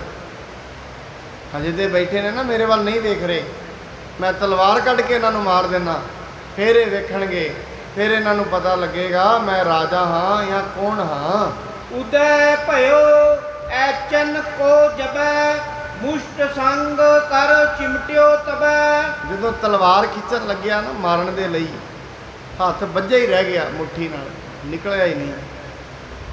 महाराज कहंदे ने किते संतां साधां ते कोई गल चलाउणी सौखी है, किते अजे चुकण ही लगे है हाथ, जिहड़ी मुट्ठी तलवार तो हाथ चुकिया नहीं गया। इत उत होत न रहो हिलाए, सारो बल हारियो सुलगाए। बड़ा उरा परा करदा है हाथ नूं खिंच लवां, खिंची नहीं जाती। बड़े जोर लगाए ने तलवार म्यान चों बाहर नहीं निकल रही है। ਪੁਨ ਮੂਰਖ ਪਛਤਾਵਣ ਲਾਗਾ, ਕਰਿਓ ਖੋਟ ਮੈਂ ਗੁੱਤੋ ਅਭਾਗਾ। ਹੁਣ ਮੂਰਖ ਪਛਤਾਉਣ ਲੱਗਿਆ ਵੀ ਮੈਂ ਬੜਾ ਭਾਗਾ, ਮੇਰੇ ਕਿੱਡੇ ਵੱਡੇ ਭਾਗ ਸੀ ਮੈਂ ਜੇ ਇਹਨਾਂ ਉੱਤੇ ਤਲਵਾਰ ਨਾ ਖਿੱਚਦਾ, ਮੈਂ ਤੇ ਬੜਾ ਅਭਾਗਾ ਬਣ ਗਿਆ ਹਾਂ। ਤਬ ਸ੍ਰੀ ਅੰਗਦ ਕਰ ਉਤ ਨੈਣ, ਦੀਨ ਭਇਓ ਪਿਖ ਉਚਰੇ ਬੈਣ। ਉਦੋਂ ਫਿਰ ਗੁਰੂ ਅੰਗਦ ਸਾਹਿਬ ਜੀ ਨੇ ਆਪਣੇ ਨੇਤਰ ਉੱਤੇ ਕੀਤੇ, ਉਹਦੇ ਵੱਲ ਵੇਖਿਆ। ਮਹਾਰਾਜ ਜੀ ਇਹ ਨਹੀਂ ਕ੍ਰੋਧ ਨਾਲ ਵੇਖਿਆ, ਦੀਨ ਹੋ ਕੇ ਉਹਦੇ ਵੱਲ ਦੇਖਦੇ ਹਨ। ਸ਼ੇਰ ਸਾਹ ਸੋ ਕਛੂ ਨਾ ਬਸਾਇਓ, ਖੜਗ ਹਤਨ ਹਮ ਪਰ ਚੱਲ ਆਇਓ। ਸਾਹਿਬ ਜੀ ਕਹਿੰਦੇ ਨੇ ਜਿਹਦੇ ਨਾਲ ਜੰਗ ਕਰ ਰਿਹਾ ਸੀ ਹਮਾਯੂ, ਉਹਦੇ ਨਾਲ ਤੇਰਾ ਕੁਛ ਨਾ ਚੱਲਿਆ। ਇਹ ਤਲਵਾਰ ਸਾਡੇ ਤੇ ਚੁੱਕਣ ਆ ਗਏ ਤੂੰ। ਜੇ ਏਡਾ ਤੂੰ ਬਹਾਦਰ ਸੀ, ਉਹ ਜੰਗ 'ਚ ਲੜਦਾ, ਉੱਥੇ ਤੇ ਕੁਛ ਵਿਗੜਿਆ ਨਾ। ਇਹ ਤਲਵਾਰ ਤੂੰ ਨੇ ਹੱਥਿਆਂ ਤੇ ਚਲਾਉਣ ਆ ਗਏ ਇੱਥੇ। ਜੇ ਤੈਨੂੰ ਇੰਨਾ ਹੀ ਤਲਵਾਰ ਚਲਾਉਣ ਦਾ ਸ਼ੌਂਕ ਹੈ, ਇਹ ਤਲਵਾਰਾਂ ਜੰਗ ਵਿੱਚ ਚਲਾਈ ਦੀਆਂ ਹਨ। ਕਾਇਰ ਭਇਓ ਭਾਜ ਕਰ ਆਵਾ, ਹਮੇ ਸੂਰਤਾ ਚਹਿ ਦਿਖਾਵਾ। ਮਹਾਰਾਜ ਜੀ ਕਹਿੰਦੇ ਨੇ ਡਰਦਾ ਤੇ ਭੱਜ ਕੇ ਆਇਆ ਮੌਤ ਤੋਂ, ਸਾਨੂੰ ਸੂਰਬੀਰਤਾ ਵਿਖਾਉਣਾ ਤੂੰ, ਸਾਨੂੰ ਡਰਾਉਣਾ ਚਾਹੁੰਦਾ। ਆਪ ਤੇ ਡਰਦਾ ਆਇਆ, ਜੰਗ ਦਾ ਮੈਦਾਨ ਛੱਡ ਕੇ ਭੱਜ ਕੇ ਆਇਆ ਉੱਥੋਂ, ਤੇ ਸਾਨੂੰ ਇੱਥੇ ਆਪਣੇ ਆਪ ਨੂੰ ਸੂਰਬੀਰ ਬਣ ਕੇ ਵਿਖਾ ਰਿਹਾ ਹੈ। ਤਬ ਹਮਾਯੂ ਬਹੁ ਬਿਨਤੀ ਠਾਨੀ, ਛਿਮੋ ਗੁਰੂ ਮੈਂ ਬੜ ਅਨਜਾਨੀ। ਹਮਾਯੂ ਨੇ ਫਿਰ ਹੱਥ ਜੋੜ ਕੇ ਬੇਨਤੀ ਕੀਤੀ, ਮਹਾਰਾਜ ਛਿਮਾ ਕਰੋ, ਮੈਂ ਬੜਾ ਅਣਜਾਣ ਆ, ਮੈਨੂੰ ਨਹੀਂ ਸੀ ਪਤਾ ਤੁਸੀਂ ਏਡੀ ਵੱਡੀ ਅਜ਼ਮਤ ਦੇ ਮਾਲਕ ਹੋ, ਮੈਂ ਅਣਜਾਣ ਪੁਣੇ ਦੇ ਵਿੱਚ ਹੀ ਇਹ ਕੰਮ ਕਰ ਬੈਠਾ ਹਾਂ। ਸ਼੍ਰੀ ਨਾਨਕ ਥੇ ਜਾਤ ਖੁਦਾਏ, ਤਿਨ ਕੀ ਬਖਸ਼ਿਸ਼ ਹੋਤ ਬਿਲਾਏ। ਕਹਿੰਦੇ ਸ਼੍ਰੀ ਗੁਰੂ ਨਾਨਕ ਸਾਹਿਬ ਜੀ ਆਪ ਖੁਦਾ ਦਾ ਰੂਪ ਸਨ, ਤੇ ਕਹਿੰਦੇ ਉਹਨਾਂ ਦੀ ਬਖਸ਼ਿਸ਼ ਹੁਣ ਸਾਡੇ ਤੋਂ ਖਤਮ ਹੋਣ ਲੱਗੀ ਹੈ। ਇਹ ਕਹਿੰਦੇ ਵੀ ਤੁਸੀਂ ਬਲ ਦਿੱਤਾ ਸੀ ਉਹਨਾਂ ਨੂੰ, ਹੁਣ ਜਿਹੜੀ ਬਖਸ਼ਿਸ਼ ਸਾਡੇ ਤੇ ਨਹੀਂ ਰਹੀ, ਗੁਰੂ ਨਾਨਕ ਸਾਹਿਬ ਜੀ ਦਾ ਵਾਰ ਹੁਣ ਸਾਡੇ ਤੇ ਨਹੀਂ ਚੱਲ ਗਿਆ, ਕਿਉਂਕਿ ਮੇਰੇ ਤੋਂ ਉਹਨਾਂ ਨੇ ਰਾਜ ਖੋਹ ਲਿਆ। ਅਸਲ ਦੇ ਵਿੱਚ ਜਦੋਂ ਮਨੁੱਖ ਦਾ ਮਨ ਹੰਕਾਰੀ ਹੋ ਜਾਏ ਜਾਂ ਲੋਭੀ ਹੋ ਜਾਏ, ਕਿਉਂਕਿ ਆਮ ਕਹਿੰਦੇ ਨੇ ਜਿਹੜਾ ਕਾਮ ਹੈ ਇਹਦੇ ਨਾਟਕ ਕਹਿੰਦਾ ਇਹਦੀ ਘਰ ਦੀ ਰਤੀ ਹੈ, ਤੇ ਜਿਹੜਾ ਕ੍ਰੋਧ ਹੈ ਇਹਦੇ ਪਿੱਛੇ ਕੰਮ ਕਰਦੀ ਹੈ ਹਿੰਸਾ, ਤੇ ਲੋਭ ਦੇ ਅੱਗੇ ਕੰਮ ਕਰਦੀ ਹੈ ਤ੍ਰਿਸ਼ਨਾ। ਇਹ ਤਿੰਨੇ ਹੀ ਕੰਮ ਕਰਦੀਆਂ ਨੇ। ਜੇ ਕਿਤੇ ਇਹ ਤਿੰਨੇ ਖਤਮ ਹੋ ਜਾਣ ਨਾ, ਤਿੰਨੇ, ਮਨੁੱਖ ਸੋਨੇ ਦਾ ਬਣ ਜਾਂਦਾ, ਸੋਨੇ ਵਰਗਾ ਉਹਦੇ ਵਿਚਾਰ ਹੋ ਜਾਂਦੇ ਨੇ। ਪਰ ਜਦੋਂ ਮਨੁੱਖ ਦੇ ਵਿੱਚ ਇਹ ਤ੍ਰਿਸ਼ਨਾ ਜਾਂ ਹਿੰਸਾ ਚੋਖੀ ਵਧੀ ਹੋਏ ਨਾ, ਉਹਨੂੰ ਫਿਰ ਮੰਦਰ ਵਾਲੇ ਨੂੰ ਗੁਰਦੁਆਰਾ ਨਹੀਂ ਵੇਖਦਾ, ਗੁਰਦੁਆਰੇ ਵਾਲੇ ਨੂੰ ਮੰਦਰ ਨਹੀਂ ਵੇਖਦਾ। ਇਹ ਲੜਾਈ ਜਿਹੜੀ ਹੁੰਦੀ ਹੈ ਨਾ ਧਰਮਾਂ ਦੀ, ਹਿੰਸਾ ਤੋਂ ਚੱਲਦੀ ਹੈ। ਹਿੰਸਕ ਬੰਦੇ ਵਾਸਤੇ ਨਾ ਕਿਸੇ ਦਾ ਕੋਈ ਧਰਮ ਹੁੰਦਾ ਹੈ, ਨਾ ਇਨਸਾਨੀਅਤ ਹੁੰਦੀ ਹੈ, ਪਰ ਆਪਣੇ ਆਪ ਨੂੰ ਕਹਿੰਦਾ ਉਹ ਧਾਰਮਿਕ ਹੈ। ਹਿੰਸਕ ਬੰਦਾ ਕਦੇ ਧਾਰਮਿਕ ਨਹੀਂ ਹੁੰਦਾ। ਇਸ ਕਰਕੇ ਕਈ ਵਾਰੀ ਕਈਆਂ ਦੇ ਦਿਮਾਗ ਇੰਨੇ ਹਿੰਸਕ ਹੋ ਜਾਂਦੇ ਨੇ, ਸਾਹਿਬ ਸ਼੍ਰੀ ਗੁਰੂ ਮਹਾਰਾਜ ਜੀ ਦੇ ਅੰਗ ਤੋਂ ਹੀ ਉਹ ਖੰਡਿਤ ਕਰਦੇ ਨੇ। ਪਰ ਮਹਾਰਾਜ ਅੱਗੋਂ ਜਿਵੇਂ ਹਮਾਯੂ ਨੂੰ ਕੁਛ ਨਹੀਂ ਨਾ ਕਿਹਾ, ਕੁਛ ਨਹੀਂ ਕਹਿੰਦੇ, ਪਰ ਉਹਨਾਂ ਨੂੰ ਜਵਾਬ ਫਿਰ ਸਮਾਂ ਦਿੰਦਾ। ਗੁਰੂ ਨਹੀਂ ਕਿਸੇ ਨੂੰ ਜਵਾਬ ਦਿੰਦਾ। ਮਹਾਰਾਜ ਦੇ ਮਿੱਠ ਬੋਲੜਾ ਜੀ ਹਰ ਸੱਜਣ ਸੁਆਮੀ ਮੋਰਾ। ਗੁਰੂ ਨੇ ਥੋੜੀ ਨਾ ਕਿਸੇ ਨੂੰ ਕੁਛ ਕਹਿਣਾ, ਗੁਰੂ ਤੇ ਚੁੱਪ ਕਰਕੇ, ਜਿਵੇਂ ਖਡੂਰ ਸਾਹਿਬ ਦੇ ਵਿੱਚ ਸਾਹਿਬ ਜੀ ਮਹਾਰਾਜ ਗੁਰੂ ਅੰਗਦ ਸਾਹਿਬ ਜੀ ਜਦੋਂ ਇੱਕ ਤਪਾ ਰਹਿੰਦਾ ਸੀ ਖਡੂਰ ਸਾਹਿਬ 'ਚ, ਮੀਂਹ ਨਾ ਪਿਆ, ਪਿੰਡ ਦੇ ਜੱਟਾਂ ਜ਼ਿਮੀਂਦਾਰਾਂ ਨੂੰ ਵਰਗਲਾ ਲਿਆ, ਕਹਿੰਦੇ ਮੀਂਹ ਤੇ ਮੈਂ ਪਵਾ ਦਿਆਂਗਾ, ਗੁਰੂ ਅੰਗਦ ਸਾਹਿਬ ਨੂੰ ਬਾਹਰ ਕੱਢੋ ਖਡੂਰ ਸਾਹਿਬ 'ਚ। ਜੱਟ ਜ਼ਿਮੀਂਦਾਰ ਇਕੱਠੇ ਹੋ ਕੇ ਆਏ। ਮਹਾਰਾਜ ਪਹਿਲਾਂ ਸਮਝਾਉਂਦੇ ਨੇ ਵੀ ਭਾਈ ਕੋਈ ਗੱਲ ਨਹੀਂ, ਮੀਂਹ ਤੇ ਰੱਬ ਦੀ ਮਰਜ਼ੀ ਨਾਲ ਪੈਂਦਾ ਹੈ। ਉਹ ਅੱਗੇ ਔਖੇ ਹੋ ਕੇ ਕਹਿਣ ਲੱਗੇ ਤੁਸੀਂ ਜਾਂਦੇ ਹੋ ਕਿ ਕਿਵੇਂ ਕਰੀਏ? ਮਹਾਰਾਜ ਭਾਈ ਲੜਨ ਦੀ ਲੋੜ ਨਹੀਂ, ਤੁਹਾਡਾ ਭਲਾ ਹੋਣਾ ਚਾਹੀਦਾ, ਮੈਂ ਬਾਹਰ ਚਲਾ ਜਾਂਦਾ। ਮਹਾਰਾਜ ਚਲੇ ਗਏ। ਹੁਣ ਤਪੇ ਨੇ ਇਹ ਕਾਰਵਾਈ ਕਰਵਾ ਤੇ ਲਈ, ਤਪੇ ਨੂੰ ਫਿਰ ਇਹਦਾ ਜਵਾਬ ਸਮੇਂ ਨੇ ਦਿੱਤਾ। ਫਿਰ ਗੁਰੂ ਅਮਰਦਾਸ ਜੀ ਨੇ ਕਿਹਾ ਮੇਰੇ ਮਹਾਰਾਜ ਨੂੰ ਬਾਹਰ ਕੱਢਿਆ, ਕਰਾਉਂਦਾ ਤੇ ਖੁਦਾ ਹੀ ਹੈ ਸਭ ਕੁਝ। ਕਿਉਂਕਿ ਮਹਾਰਾਜ ਬਾਣੀ ਦੇ ਵਿੱਚ ਕਹਿੰਦੇ ਨੇ ਚੌਪਈ ਸਾਹਿਬ, ਕਹਿੰਦੇ ਸੁਖ ਪਾਏ ਸਾਧਨ ਕੇ ਸੁਖੀ, ਜਿਸ ਦਿਨ ਪਰਮੇਸ਼ਰ ਦੇ ਭਗਤ ਦੁਖੀ ਹੁੰਦੇ ਨੇ ਉਸ ਦਿਨ ਪਰਮਾਤਮਾ ਨੂੰ ਦੁੱਖ ਲੱਗਦਾ। ਜਿਸ ਦਿਨ ਉਹ ਸੁਖ ਹੁੰਦੇ ਨੇ, ਜੋ ਜੋ ਤੁਮਰੇ ਭਗਤ ਸਦਾਏ ਤਤਕਾਲ ਤੁਮ ਮਾਰ, ਇੱਕਦਮ ਮਾਰ ਦਿੰਦਾ। ਇਹ ਪਰਮਾਤਮਾ ਦੀ, ਪਰਮੇਸ਼ਰ ਦੀ ਵਡਿਆਈ ਹੈ, ਆਪਣੇ ਭਗਤ ਦੀ ਪਿੱਠ ਨਹੀਂ ਲੱਗਣ ਦਿੰਦਾ। ਉਹ ਤਪੇ ਨੇ ਗੁਰੂ ਅੰਗਦ ਸਾਹਿਬ ਜੀ ਨੂੰ ਪਿੰਡੋਂ ਤੇ ਕਢਾਇਆ, ਪਰ ਯਾਦ ਰੱਖਣਾ ਫਿਰ ਜਿਹੜੇ ਮਹਾਰਾਜ ਗੁਰੂ ਅਮਰਦਾਸ ਜੀ ਨੇ ਕਿਹਾ ਮੀਂਹ, ਤਪੇ ਨੇ ਬੜਾ ਜ਼ੋਰ ਲਾਇਆ, ਨਾ ਪਿਆ ਮੀਂਹ, ਤੇ ਮਹਾਰਾਜ ਕਹਿੰਦੇ ਜਿੱਥੋਂ ਤਈ ਇਹਦੀਆਂ ਬੋਟੀਆਂ ਖਿਲਾਰ ਦੋਗੇ ਮੀਂਹ ਉੱਥੋਂ ਤੇ ਹੀ ਪਏਗਾ। ਜਿਹੜੇ ਫਿਰ ਉੱਥੋਂ ਦੇ ਜ਼ਿਮੀਂਦਾਰ ਸਨ ਉਹਨੂੰ ਤੇ ਮੀਂਹ ਨਾਲ ਮਤਲਬ ਸੀ, ਬੰਨ੍ਹ ਲਿਆ ਤਪੇ ਨੂੰ ਪਿੱਛੇ, ਵਹਿੜਕਿਆਂ ਦੇ ਪਿੱਛੇ ਪਾ ਕੇ ਘਸੀਟਿਆ, ਘਸੀਟ ਤੇ ਲੈ ਕੇ ਮਰ ਗਿਆ। ਇਹ ਫਰਕ ਹੈ। ਜਿਹੜਾ ਮਨੁੱਖ ਪਰਮੇਸ਼ਰ ਦੇ ਭਗਤਾਂ ਨੂੰ ਸਤਾਉਂਦਾ ਹੈ, ਉਹਦੀ ਬੰਦਗੀ ਕਰਨ ਵਾਲਿਆਂ ਨੂੰ ਸਤਾਉਂਦਾ, ਬੰਦਗੀ ਕਰਨ ਵਾਲਾ ਭਾਵੇਂ ਅੱਗੋਂ ਕੁਛ ਨਾ ਬੋਲੇ, ਪਰ ਇਹਦਾ ਜਵਾਬ ਫਿਰ ਸਮਾਂ ਦਿੰਦਾ ਹੈ। ਔਰ ਬੜੀਆਂ ਘਟਨਾਵਾਂ ਆਪ ਜੀ ਨੇ ਆਪਣੇ ਨੇੜੇ ਤੇੜੇ ਵੇਖੀਆਂ ਹੋਣਗੀਆਂ, ਜਿਨ੍ਹਾਂ ਨੇ ਕਦੇ ਜ਼ਿੰਦਗੀ ਦੇ ਵਿੱਚ ਪਰਮੇਸ਼ਰ ਦੇ ਪਿਆਰਿਆਂ 'ਤੇ ਹੱਥ ਚੁੱਕਿਆ ਹੈ, ਜ਼ਿੰਦਗੀ ਵਿੱਚ ਕੁੱਲਾਂ ਹੀ ਨਾਸ਼ ਹੋ ਗਈਆਂ ਨੇ, ਰਿਹਾ। ਇਸ ਕਰਕੇ ਮਹਾਰਾਜ ਜੀ ਉਹਨੂੰ ਕਹਿ ਰਹੇ ਨੇ, ਉਹ ਕਹਿੰਦਾ ਮੇਰੇ ਔਗਣ ਬਖਸ਼ ਦਿਓ। ਤੇ ਮੈਨੂੰ ਇਹ ਲੱਗ ਰਿਹਾ ਹੈ ਤੁਹਾਡੀ ਜਿਹੜੀ ਨਿਗਾਹ ਹੈ, ਮਿਹਰ ਹੈ, ਉਹ ਤੁਹਾਡਾ ਜਿਹੜਾ ਬਚਨ ਸਾਡੇ ਪਿਤਾ ਨੂੰ ਦਿੱਤਾ ਹੋਇਆ ਹੈ ਹੁਣ ਚੱਲ ਨਹੀਂ ਰਿਹਾ। ਇਹ ਕਿਆ ਕਾਰਨ ਬੂਝਨ ਆਵਾ, ਤੁਮ ਸੋ ਉਨਕੋ ਭੇਦ ਨਾ ਪਾਵਾ। ਕਹਿੰਦੇ ਮਹਾਰਾਜ ਇਹੀ ਤੇ ਮੈਂ ਤੁਹਾਨੂੰ ਪੁੱਛਣ ਆਇਆ, ਮੈਨੂੰ ਦੱਸੋ ਕੀ ਸਾਡੇ ਤੋਂ ਗਲਤੀ ਹੋ ਗਈ, ਕੀ ਸਾਡੇ ਤੋਂ ਐਸਾ ਮਾੜਾ ਕੰਮ ਹੋ ਗਿਆ ਵੀ ਸਾਡੀ ਸਾਰੀ ਇਸ ਕੋ ਜਾਂਦਾ ਰਿਹਾ। ਇਸ ਕਰਕੇ ਕਿਰਪਾ ਸਾਡੇ ਤੇ ਕਰੋ। ਮੈਂ ਤੁਹਾਡੇ ਤੇ ਗੁਰੂ ਨਾਨਕ ਵਿੱਚ ਕੋਈ ਭੇਦ ਨਹੀਂ ਸਮਝਦਾ, ਸਾਡੇ ਤੇ ਇਹ ਕਿਰਪਾ ਕਰਕੇ ਸਾਨੂੰ ਇਹ ਭੇਦ ਦੱਸੋ। ਸ੍ਰੀ ਨਾਨਕ ਸ੍ਰੀ ਅੰਗਦ ਸੁਣ ਕੇ ਕਹਿ ਬਾਨੀ, ਕਛੂ ਬੇਅਦਲੀ ਕੀਨ ਮਹਾਨੀ। ਮਹਾਰਾਜ ਕਹਿੰਦੇ ਜ਼ਰੂਰ ਤੁਹਾਡੇ 'ਚ ਕੋਈ ਬੇਇਨਸਾਫੀ ਹੋਈ ਹੋਏਗੀ। ਕਈ ਵਾਰੀ ਮਨੁੱਖ ਤੋਂ ਨਾ ਫੈਸਲੇ ਲੈਂਦੇ ਆ ਵੀ ਜੇ ਬੇਇਨਸਾਫੀ ਹੋ ਜਾਏ ਨਾ, ਲੜਾਈ ਕਿਸੇ ਦੀ, ਝਗੜਾ ਕਿਸੇ ਦਾ, ਕਈ ਵਾਰੀ ਮਨੁੱਖ ਪੰਚਾਇਤੀ ਬਣ ਕੇ ਅੱਗੇ ਬਹਿ ਜਾਂਦਾ ਹੈ ਤੇ ਆਪਣੇ ਆਪ ਨੂੰ ਸੋਚਦਾ ਮੈਨੂੰ ਸੱਦ ਕੇ ਲੈ ਗਏ ਨੇ, ਮੈਂ ਪੰਚਾਇਤੀ ਹਾਂ, ਮੈਂ ਕਿਸੇ ਧਿਰ ਦੀ ਗੱਲ ਕਰਾਂ। ਫਿਰ ਜਿਹੜੀ ਧਿਰ ਨਾਲ ਜਾਂਦਾ ਨਾ, ਦੂਜੀ ਧਿਰ ਨੂੰ ਨੀਵਾਂ ਵਿਖਾ ਦਿੰਦਾ ਹੈ, ਭਾਵੇਂ ਉਹ ਸੱਚੀ ਵੀ ਹੋਏ, ਪਤਾ ਵੀ ਹੋਏ, ਬੇਇਨਸਾਫੀ ਕਰਦਾ। ਫਿਰ ਉਹਦਾ ਪਾਪ ਉਹਨਾਂ ਨੂੰ ਤੇ ਨਹੀਂ ਲੱਗਦਾ, ਜਿਹੜਾ ਆਪਣਾ ਫੈਸਲਾ ਸੁਣਾ ਕੇ ਹੁੰਦਾ ਨਾ ਪੰਚਾਇਤੀ, ਫਿਰ ਇਹਨੂੰ ਪਤਾ ਲੱਗਦਾ, ਜਾਂ ਤੇ ਇਹਨੂੰ ਪਤਾ ਲੱਗੇਗਾ, ਇਹਦੀ ਪੁਸ਼ਤਾਂ ਨੂੰ ਪਤਾ ਲੱਗੇਗਾ।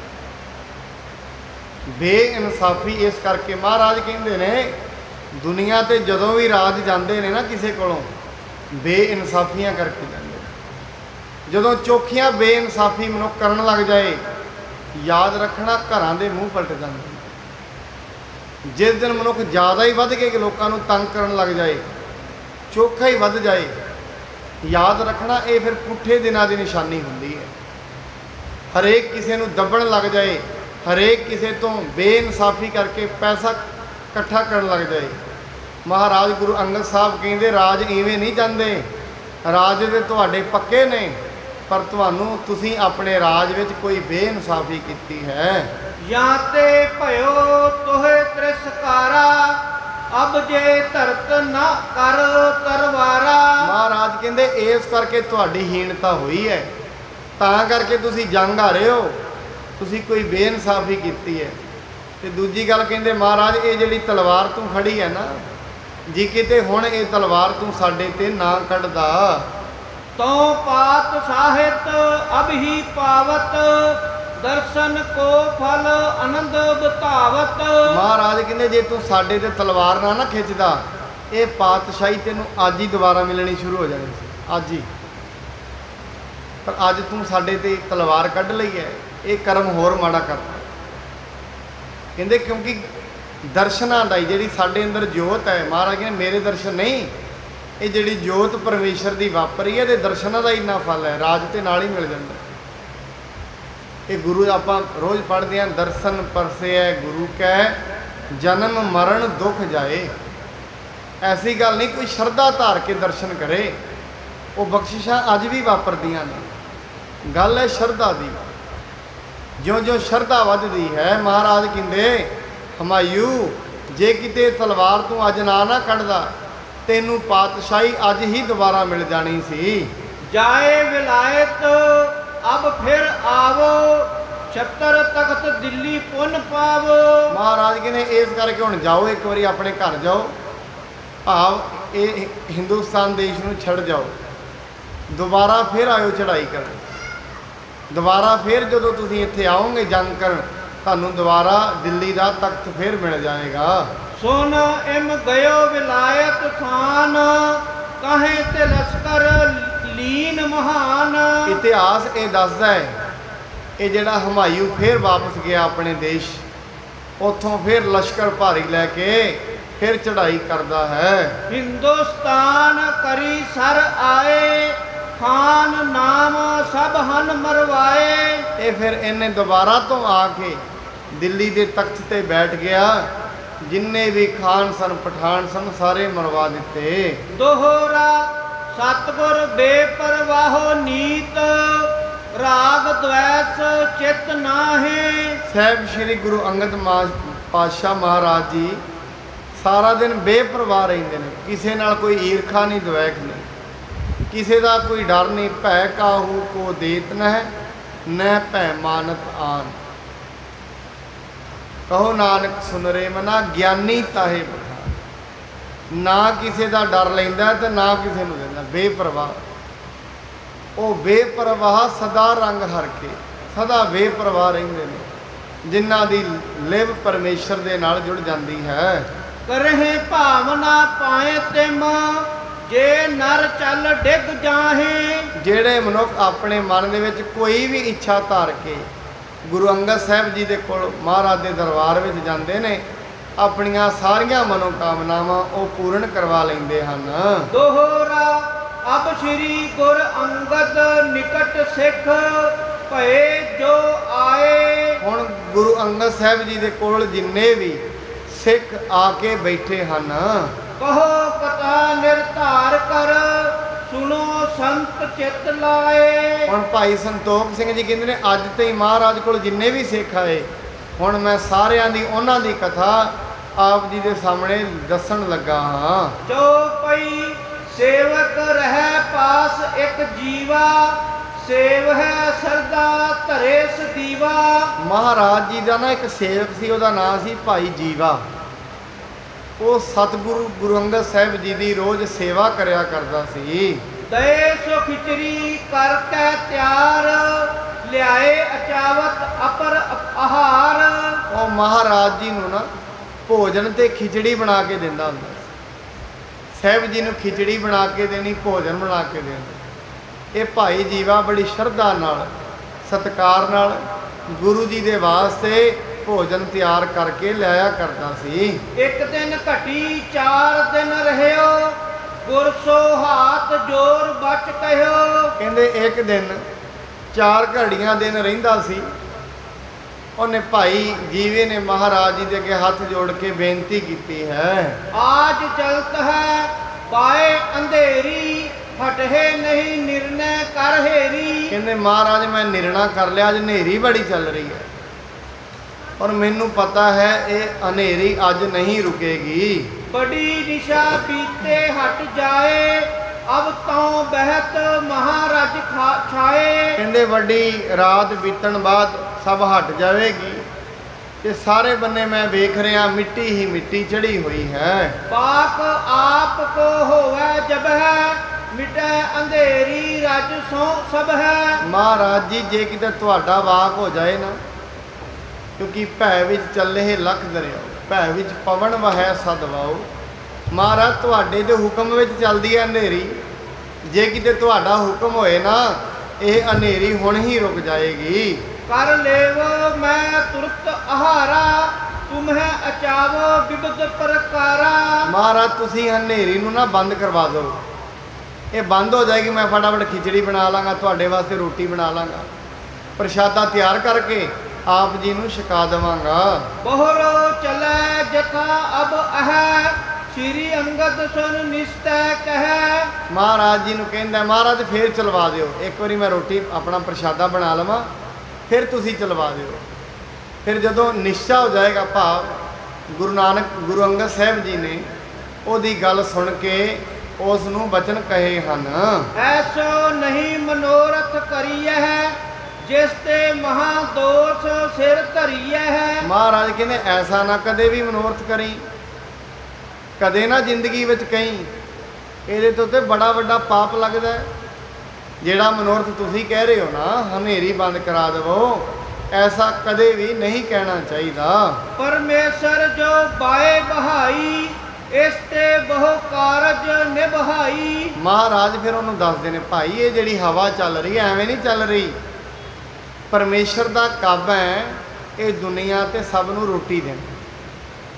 ਇਹ ਜਿੰਨੀ ਵੀ ਇਹ ਧਰਤੀ ਚੱਲ ਰਹੀ ਹੈ ਉਹਨੇ ਪ੍ਰਮਾਤਮਾ ਨੇ ਆਪਣੇ ਤਰੀਕੇ ਨਾਲ ਚਲਾਉਣੀ ਹੈ। ਪਰ ਮਨੁੱਖ ਪਤਾ ਕੀ ਸੋਚਦਾ ਹੈ, ਪਰਮੇਸ਼ਰ ਇਹ ਧਰਤੀ ਤੂੰ ਮੇਰੇ ਤਰੀਕੇ ਨਾਲ ਚਲਾ। ਜਿਵੇਂ ਮਨੁੱਖ ਸੋਚਦਾ ਜਿਵੇਂ ਮੈਂ ਸੋਚੀ ਜਾਵਾਂ ਉਵੇਂ ਉਵੇਂ ਹੁੰਦਾ ਜਾਏ। ਜੇ ਕਿਤੇ ਜੋ ਕੁਝ ਮਨੁੱਖ ਸੋਚ ਰਹੇ ਨੇ ਜਿਵੇਂ ਹੋਣ ਲੱਗ ਜਾਏ ਨਾ, ਇਹ ਧਰਤੀ ਇੱਕ ਸੈਕਿੰਡ ਨਹੀਂ ਤੁਰੇਗੀ। ਇਹ ਤੇ ਪਰਮੇਸ਼ਰ ਦੇ ਹੱਥ ਵਿੱਚ ਹੈ ਸਾਰਾ ਕੁਝ, ਉਹ ਚਲਾ ਰਹੇ ਹਨ।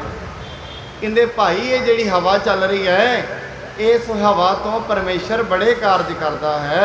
ਸਰਤਾਪਤ ਮਹਿ ਅਨੇਕ ਜਹਾਜ ਨਰਨ ਹਜ਼ਾਰੋ ਲਾਦ ਸਮਾਜ। ਮਹਾਰਾਜ ਜੀ ਕਹਿੰਦੇ ਸਮੁੰਦਰ ਦੇ ਵਿੱਚ ਨਾ ਭਾਈ ਜੀਵਿਆ ਵੱਡੇ ਵੱਡੇ ਜਹਾਜ਼ ਚੱਲਦੇ ਨੇ, ਜਹਾਜ਼ਾਂ ਦੇ ਵਿੱਚ ਬੜੇ ਬੜੇ ਮਨੁੱਖ ਹੁੰਦੇ ਨੇ ਤੇ ਉਹਨਾਂ ਵਿੱਚ ਉਹ ਆਪਣਾ ਸਮਾਨ ਵੀ ਨਾਲ ਲੈ ਕੇ ਆਉਂਦੇ ਹਨ। ਉਹ ਵਿਵਹਾਰ ਕਰੈ ਹਿਤ ਰੋਜੀ ਦੀਪਨ ਗਮਨਹਿ ਲਾਹਾ ਖੋਜੀ। ਕਹਿੰਦੇ ਆਪਣਾ ਬੜਾ ਵਿਵਹਾਰ ਕਰਦੇ ਨੇ। ਉਹ ਲੋਕੀ ਆਪਣੀ ਰੋਟੀ ਕਮਾਉਣ ਲਈ ਜਾਂਦੇ ਨੇ, ਸਮੁੰਦਰ ਦੇ ਵਿੱਚੋਂ ਮਛੁਆਰੇ ਜਾਂਦੇ ਨੇ। ਕਹਿੰਦੇ ਉਹ ਸਾਰੇ ਦਾ ਸਾਰਾ ਆਪਣਾ ਕੰਮ ਕਰਦੇ ਹਨ। ਬਹੁਤ ਦਿਵਸ ਕੇ ਟਿਕ ਸੋ ਰਹੇ ਅਬ ਚਲਾਏ ਬਾਯੂ ਇਹੋ ਲਹੇ। ਕਹਿੰਦੇ ਉਹ ਬੜੇ ਦਿਨਾਂ ਤੋਂ ਰੁਕੇ ਹੁੰਦੇ ਨੇ, ਕਿਉਂਕਿ ਜਦੋਂ ਹਵਾ ਚੱਲਦੀ ਉਦੋਂ ਜਹਾਜ਼ ਚੱਲਦੇ ਨੇ। ਭਾਵੇਂ ਹੁਣ ਇੰਜਨਾਂ ਵਾਲੇ ਆ ਗਏ ਨੇ, ਪਹਿਲਾਂ ਜਹਾਜ਼ ਦੂਜੇ ਹੁੰਦੇ ਸੀ। ਕਹਿੰਦੇ ਭਾਈ ਜਦੋਂ ਹਨੇਰੀ ਚੱਲਦੀ ਹੈ ਉਦੋਂ ਹੀ ਫਿਰ ਕਿਸ਼ਤੀਆਂ ਚੱਲਦੀਆਂ ਹਨ। ਹਿਤ ਆਹਾਰ ਕੇ ਕਰਹਿ ਕਮਾਈ ਤਿਸ ਮਿਸ ਦੇਤ ਤਿਨੂ ਜਗ ਰਾਈ। ਉਹ ਵਿਚਾਰੇ ਆਪਣੀ ਰੋਟੀ ਕਮਾਉਣ ਵਾਸਤੇ ਸਮੁੰਦਰ ਵਿੱਚ ਜਾਂਦੇ ਨੇ, ਪਰਮਾਤਮਾ ਉਹਨਾਂ ਨੂੰ ਇਸ ਤਰੀਕੇ ਨਾਲ ਰੋਟੀ ਦਿੰਦਾ। ਇਸ ਕਰਕੇ ਉਹ ਜਹਾਜ਼ਾਂ ਨੂੰ ਲੈ ਕੇ ਸਮੁੰਦਰ ਵਿੱਚ, ਕਿਉਂਕਿ ਇੰਨੇ ਲੋਕ ਨੇ, ਉਹਨਾਂ ਦੀ ਰੋਟੀ ਪਾਣੀ ਤੇ ਹਵਾ ਤੇ ਟਿਕੀ ਹੋਈ ਹੈ। ਹਵਾ ਚੱਲੇਗੀ, ਆਪਣਾ ਸਮਾਨ ਲੈ ਕੇ ਉਹ ਇੱਕ ਦੇਸ਼ ਤੋਂ ਦੂਜੇ ਦੇਸ਼ ਜਾਂਦੇ ਹਨ।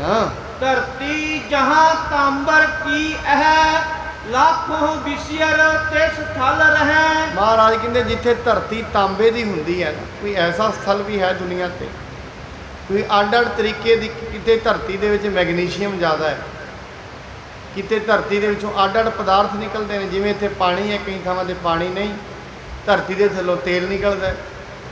ਉਹ ਰੱਬ ਦੀ ਕਿਰਪਾ ਹੈ, ਸਾਡੀ ਧਰਤੀ 'ਚੋਂ ਪਾਣੀ ਨਿਕਲਦਾ, ਕਿਤੇ ਧਰਤੀ 'ਚੋਂ ਤੇਲ ਨਿਕਲਦਾ। ਐਸੀ ਵੀ ਧਰਤੀ ਹੈ। ਮਹਾਰਾਜ ਕਹਿੰਦੇ ਕਈ ਥਾਵਾਂ 'ਤੇ ਧਰਤੀ ਤਾਂਬੇ ਦੀ ਹੈ ਤੇ ਉਸ ਥਾਂ 'ਤੇ ਬੜੇ ਜ਼ਿਆਦਾ ਸੱਪ ਰਹਿੰਦੇ ਨੇ। ਤੇ ਉਹ ਸੱਪ, ਜਿਹੜੇ ਸੱਪ ਹਨ, ਉਹ ਉੱਥੇ ਬੈਠ ਕੇ ਕੀ ਕਰਦੇ ਹਨ? ਤਿਨ ਹਿਤ ਧੂਲ ਜਾਏ ਤਿਸ ਦੇਸ ਨਿਜ ਕੁੰਡਲ ਮੈਂ ਲੇਤ ਅਸ਼ੇਸ਼। ਜਿਹੜੇ ਉਹ ਫਿਰ ਸੱਪ ਨੇ ਨਾ ਉੱਥੇ ਬੈਠੇ ਹੋਏ, ਉਹ ਜਿੰਨੀ ਵੀ ਧੂੜ ਉੱਡ ਰਹੀ ਹੈ, ਹਵਾ ਚੱਲੇਗੀ ਧੂੜ ਉੱਡੇਗੀ। ਇਹ ਧੂੜ ਉੱਡਦੀ ਹੈ, ਉਹ ਜਿਹੜੇ ਸੱਪ ਨੇ ਆਪਣੇ ਸਿਰ ਦੇ ਉੱਤੇ ਲਪੇਟ ਲੈਂਦੇ ਨੇ, ਪਰ ਇਹਨੂੰ ਲਪੇਟ ਕੇ ਆਪਣੇ ਕੋਲ ਹੀ ਰੱਖਦੇ ਹਨ। ਤਿਸ ਕੋ ਖਾਏ ਨਿਬਾਹੇ ਕਾਲ ਆਪੋ ਆਪਣੀ ਲੇਤ ਸੰਭਾਲ। ਉਹ ਫਿਰ ਇਹਨੂੰ ਖਾਂਦੇ ਨੇ, ਖਾਣ ਕਰਕੇ ਉਹਨਾਂ ਦੀ ਜ਼ਿੰਦਗੀ ਚੱਲਦੀ ਹੈ, ਆਪਣੀ ਰੋਜੀ ਰੋਟੀ ਚੱਲਦੀ ਹੈ। ਵੇਖੋ, ਮਨੁੱਖ ਨੂੰ ਸੱਪ ਵਿਖ ਜਾਏ ਨਾ, ਮਨੁੱਖ ਸੋਚਦਾ ਇਹਨੂੰ ਮਾਰ ਦੇ ਕਿਉਂਕਿ ਇਹਦੇ ਵਿੱਚ ਜ਼ਹਿਰੀਲਾਪਨ ਹੈ। ਪਰ ਪਰਮੇਸ਼ਰ ਕਿੱਡਾ ਦਿਆਲ ਹੈ, ਦੇਖੋ ਜ਼ਹਿਰੀਲਿਆਂ ਨੂੰ ਵੀ ਰੋਟੀ ਦਿੰਦਾ। ਕਿੱਡੀ ਕਮਾਲ ਹੈ ਉਹਦੀ, ਪਰਮੇਸ਼ਰ ਦੀ ਕਿੱਡੀ ਕਮਾਲ ਹੈ। ਮਹਾਰਾਜ ਬਾਣੀ 'ਚ ਕਹਿੰਦੇ ਨੇ ਉਹ ਮੂਰਖਾਂ ਨੂੰ ਵੀ ਰੋਟੀ ਦਿੰਦਾ, ਉਹ ਹੰਕਾਰੀਆਂ ਨੂੰ ਵੀ ਪਾਲਦਾ। ਜਿਹੜੇ ਉਹਦੀ ਗੱਲ ਨਹੀਂ ਨਾ, ਕਈ ਐਸੇ ਵੀ ਨੇ ਜਿਹੜੇ ਇਹ ਬੰਦੇ ਨੇ, ਕਹਿੰਦੇ ਪਰਮੇਸ਼ਰ ਹੈ ਹੀ ਨਹੀਂ, ਉਹਨੂੰ ਵੀ ਰੋਟੀ ਦਿੰਦਾ। ਐਵੇਂ ਥੋੜੀ ਨਾ ਉਹਨਾਂ ਦੀ ਰੋਟੀ ਬੰਦ ਕਰ ਦਿੰਦਾ। ਕਈ ਐਸੇ ਨੇ ਜਿਨ੍ਹਾਂ ਕੋਲ ਦਿਮਾਗ ਨਹੀਂ, ਉਹਨਾਂ ਨੂੰ ਵੀ ਰੋਟੀ ਦਿੰਦਾ। ਮਹਾਰਾਜ ਜੀ ਕਹਿ ਰਹੇ ਨੇ ਉਹ ਫਿਰ ਹੈ ਸੱਪ ਨੇ, ਪਰਮਾਤਮਾ ਉਹਨਾਂ ਦੀ ਸੰਭਾਲ ਕਰਦਾ ਹੈ। ਲਾਖੋਂ ਇਹ ਸਦਾ ਧਰ ਸੇਈ, ਪ੍ਰਭ ਪਹੁੰਚਾਏ ਪਾਲ ਹੈ ਤੇਈ। ਬੜੇ ਉਹ ਭੁੱਖ ਦੇ ਨਾਲ ਬੈਠੇ ਰਹਿੰਦੇ ਨੇ, ਪਰਮਾਤਮਾ ਉਹਨਾਂ ਦੀ ਪਾਲਣਾ ਕਰਦਾ ਹੈ। ਇਸ ਤੇ ਆਦਿਕ ਕਾਜ ਵਿਸਾਲ, ਕਰਹਿ ਪਰਮੇਸ਼ਰ ਵਾਯੂ ਨਾਲ। ਇਸ ਕਰਕੇ ਭਾਈ ਪਰਮੇਸ਼ਰ ਬੜੇ ਵੱਡੇ ਵੱਡੇ ਕਾਰਜ ਕਰਦਾ ਹੈ ਹਵਾ ਦੇ ਨਾਲ, ਸਾਨੂੰ ਨਹੀਂ ਪਤਾ ਉਹ ਕੀ ਕੀ ਕਰਦਾ ਹੈ। ਕਹੋ ਨਾਨਕ ਕਰਤੇ ਕੀਆਂ ਬਾਤਾਂ, ਜੋ ਕਿਛ ਕਰਨਾ ਸੋ ਕਰ ਰਿਹਾ। ਪਰਮੇਸ਼ਰ ਐਸਾ ਹੈ, ਉਹਦੀਆਂ ਗੱਲਾਂ ਅਸੀਂ ਕੀ ਕਹਿ ਸਕਦੇ ਹਾਂ। ਕਈ ਵਾਰੀ ਨਾ ਇੱਥੇ ਮੀਂਹ ਪਏ ਸ਼ਹਿਰ 'ਚ, ਪਿੰਡਾਂ ਵਾਲੇ ਕਹਿੰਦੇ ਲੈ ਪਰਮੇਸ਼ਰ ਨੂੰ ਕੀ ਪਤਾ ਹੈ ਮੀਂਹ ਦੀ ਲੋੜ ਪਿੰਡਾਂ 'ਚ ਹੈ ਕਿ ਸ਼ਹਿਰਾਂ 'ਚ। ਸ਼ਹਿਰਾਂ 'ਚ ਪਤਾ ਨਹੀਂ ਕਿਉਂ ਮੀਂਹ ਪਏ। ਹੁਣ ਅਸੀਂ ਤੇ ਅਲਪ ਬੁੱਧੀ ਜੀਵ ਹਾਂ, ਸਾਨੂੰ ਕੀ ਪਤਾ ਹੈ। ਇਹ ਤੇ ਕਹੋ ਨਾਨਕ ਕਰਤੇ ਕੀਆਂ ਬਾਤਾਂ, ਪਰਮੇਸ਼ਰ ਦੀਆਂ ਪਰਮੇਸ਼ਰ ਜਾਣਦਾ ਹੈ। ਕਈਆਂ ਦਾ ਕੰਮ ਵਿਗੜਦਾ ਹੈ। ਮਹਾਰਾਜ ਤੇ ਕਹਿੰਦੇ ਨੇ ਮੀਂਹ ਪੈਣ ਦੇ ਨਾਲ ਕਈ ਦੁਖੀ ਹੁੰਦੇ ਨੇ, ਕਈ ਸੁਖੀ ਵੀ ਹੁੰਦੇ ਨੇ। ਇਸ ਕਰਕੇ ਮਹਾਰਾਜ ਜੀ ਕਹਿ ਰਹੇ ਨੇ ਭਾਈ ਪਰਮੇਸ਼ਰ ਇਹ ਹਵਾ ਨਾਲ ਕਈ ਕਾਰਜ ਸਵਾਰ ਰਿਹਾ ਹੈ। ਅਬ ਤੇ ਕਹਿ ਕਰ ਪੌਣ ਮਿਟਾਵੈ, ਬਿਗਰਹਿ ਕਾਜ ਸੁਧਤ ਰਹਿ ਜਾਵੈ। ਜੇ ਤੂੰ ਹੁਣ ਕਹਿੰਦਾ ਨਾ ਹਵਾ ਹਟਾ ਦੋ, ਵੇਖ ਲਾ ਹੁਣ ਕਿੰਨੇ ਹੀ ਲੋਕ ਨੇ ਭਾਈ ਜੀਵਿਆ ਜਿਹੜੇ ਭੁੱਖ ਨਾਲ ਹੀ ਮਰ ਜਾਣਗੇ। ਪ੍ਰਭ ਸਰਬੱਗੈ ਸਫਲ ਕ੍ਰਿਤ ਧਰੈ, ਕਿਆ ਅਲਪਗੈ ਤਰਕ ਨਾ ਕਰੈ। ਕਹਿੰਦੇ ਭਾਈ ਪਰਮਾਤਮਾ ਸਰਵੱਗਿਆ ਹੈ, ਉਹਨੂੰ ਪਤਾ ਹੈ ਕੀ ਕਰਨਾ ਹੈ। ਅਸੀਂ ਤੇ ਛੋਟੀ ਜੀ ਮੱਤ ਵਾਲੇ ਲੋਕ ਆ, ਆਪਣੇ ਆਪਣੇ ਪੇਟ ਦੀ ਸਮਝਣ ਵਾਲੇ। ਅਸੀਂ ਤੇ ਆਪਣੇ ਆਪਣੇ ਘਰਾਂ ਤੇ ਹੀ ਸੀਮਿਤ ਹਾਂ, ਘਰਾਂ ਤੋਂ ਬਾਹਰ ਕਦੇ ਸੋਚਿਆ ਨਹੀਂ। ਕਹਿੰਦੇ ਅਸੀਂ ਕੀ ਤਰਕ ਕਰੀਏ ਉਹਦੀ ਗੱਲ ਤੇ, ਪਰਮੇਸ਼ਰ ਦੀ ਗੱਲ ਤੇ। ਇੱਕ ਛੋਟਾ ਜਿਹਾ ਜੀਵ, ਇੱਕ ਕੀੜੀ ਹਾਥੀ ਨੂੰ ਕੀ ਸਵਾਲ ਕਰ ਸਕਦੀ ਹੈ। ਲੱਖੋਂ ਜੀਵਨ ਕੋ ਸੰਤਾਪ, ਮਿਟਹਿ ਪੌਣ ਦੋਸ ਲੈ ਆਪ। ਕਹਿੰਦੇ ਵੇਖ ਲਾ ਹੁਣ ਭਾਈ ਲੱਖਾਂ ਜੀਵਾਂ ਦੀ ਮੌਤ ਹੋਏਗੀ ਜੇ ਤੂੰ ਮੈਨੂੰ ਕਹੇ ਹਵਾ ਰੋਕ ਦੋ, ਤੇ ਵੇਲਾ ਇਹਦੇ ਨਾਲ ਕਿੰਨਿਆਂ ਜੀਵਾਂ ਦਾ ਸੰਤਾਪ ਤੇਰੇ ਸਿਰ ਤੇ ਪੈ ਜਾਏ। ਇਸ ਕਰਕੇ ਪਰਮੇਸ਼ਰ ਦੀ ਕਿਰਤ ਤੇ ਕਦੇ ਵੀ ਤਰਕ ਨਹੀਂ ਕਰਨਾ ਚਾਹੀਦਾ। ਇੱਥੋਂ ਤੇ ਦੀ ਕਥਾ ਆਪਾਂ ਅੱਜ ਸ਼ਰਵਣ ਕੀਤੀ ਹੈ। ਕੱਲ ਨੂੰ ਮਹਾਰਾਜ ਜੀ ਇਹ ਦੱਸਣਗੇ ਇਸ ਚੀਜ਼ਾਂ ਨੂੰ ਰੋਕਣ ਵਾਸਤੇ ਮਨਮੁਖ ਦੀ ਬਿਰਤੀ ਕੀ ਹੈ। ਨਾਲ ਦੀ ਨਾਲ ਮਹਾਰਾਜ ਜੀ ਦੇ ਕੋਲ, ਕਿਉਂਕਿ ਇਹ ਜਿਹੜੀ ਹੁਣ ਸਾਖੀਆਂ ਚੱਲੀਆਂ ਨੇ ਨਾ, ਹੁਣ ਇਹ ਚੱਲੀਆਂ ਨੇ ਜਿੰਨੇ ਵੀ ਸਿੱਖ ਮਹਾਰਾਜ ਕੋਲ ਆਏ ਨੇ ਆਪਣੇ ਆਪਣੇ ਸਵਾਲ ਲੈ ਕੇ, ਇਹਨਾਂ ਵਿੱਚ ਆਪ ਜੀ ਜ਼ਰੂਰ ਹਾਜ਼ਰੀ ਭਰੇ, ਕਿਉਂਕਿ ਇਹਨਾਂ ਵਿੱਚ ਹੁਣ ਸਾਨੂੰ ਪਤਾ ਲੱਗਣਾ ਹੈ ਵੀ ਸਿੱਖੀ ਦਾ ਮਾਰਗ ਕੀ ਹੈ, ਗੁਰੂ ਜੀ ਦੱਸਦੇ ਕੀ ਕੀ ਨੇ, ਸਿੱਖਾਂ ਨੂੰ ਕੀ ਕੀ ਉਪਦੇਸ਼ ਦਿੱਤਾ। ਕਿਉਂਕਿ ਭਾਈ ਗੁਰਦਾਸ ਭਾਈ ਸੰਤੋਖ ਸਿੰਘ ਜੀ ਨੇ ਕਹਿ ਦਿੱਤਾ ਹੈ ਹੁਣ ਇਹ ਸਾਖੀਆਂ ਚੱਲਣਗੀਆਂ ਸਿੱਖਾਂ ਦੀਆਂ, ਮਹਾਰਾਜ ਦੇ ਨਾਲ ਸਵਾਲ ਜਵਾਬ, ਸਿੱਖੀ ਦੇ ਸਿਧਾਂਤਾਂ ਦੀ ਗੱਲ ਗੁਰੂ ਜੀ ਹੁਣ ਕਰਨਗੇ। ਇੱਥੋਂ ਤਾਈਂ ਦੀ ਕਥਾ ਆਪਾਂ ਸ਼ਰਵਣ ਕੀਤੀ ਹੈ। ਸਾਹਿਬ ਜੀ ਕਿਰਪਾ ਕਰਨ, ਸਭਨਾਂ ਨੂੰ ਦੇ ਰੋਗਤਾ ਦੀ ਦਾਤ, ਨਾਮ ਦੀ ਦਾਤ ਬਖਸ਼ ਕੇ ਨਿਵਾਜਣ। ਸਭਨਾਂ ਦੇ ਘਰਾਂ ਵਿੱਚ ਸੁੱਖ ਸ਼ਾਂਤੀ ਚੜ੍ਹਦੀ ਕਲਾ ਦੀ ਦਾਤ, ਸਾਰੇ ਨਗਰ ਤੇ ਮਹਾਰਾਜ ਕਿਰਪਾ ਕਰਨ। ਸਭਨਾਂ ਨੂੰ ਤਰੱਕੀਆਂ, ਨਾਮ ਦੀ ਦਾਤ, ਗੁਰਬਾਣੀ ਗੁਰਸਿੱਖੀ ਦੀ ਦਾਤ ਬਖਸ਼ਣ। ਨਾਲ ਦੀ ਨਾਲ ਆਪ ਵੀ ਅਸੀਂ ਅਰਦਾਸ ਕਰਕੇ ਜਾਇਆ ਕਰੀਏ। ਸਾਹਿਬ ਜੀ ਸਾਡੀ ਅਰਦਾਸ ਆਪ ਜੀ ਨੇ ਪ੍ਰਵਾਨ ਕਰਨੀ, ਸਭਨਾਂ ਨੂੰ ਖੁਸ਼ੀ ਬਖਸ਼ੇ। ਸਾਰੇ ਖੁਸ਼ ਹੁੰਦੇ ਨੇ, ਆਪ ਵੀ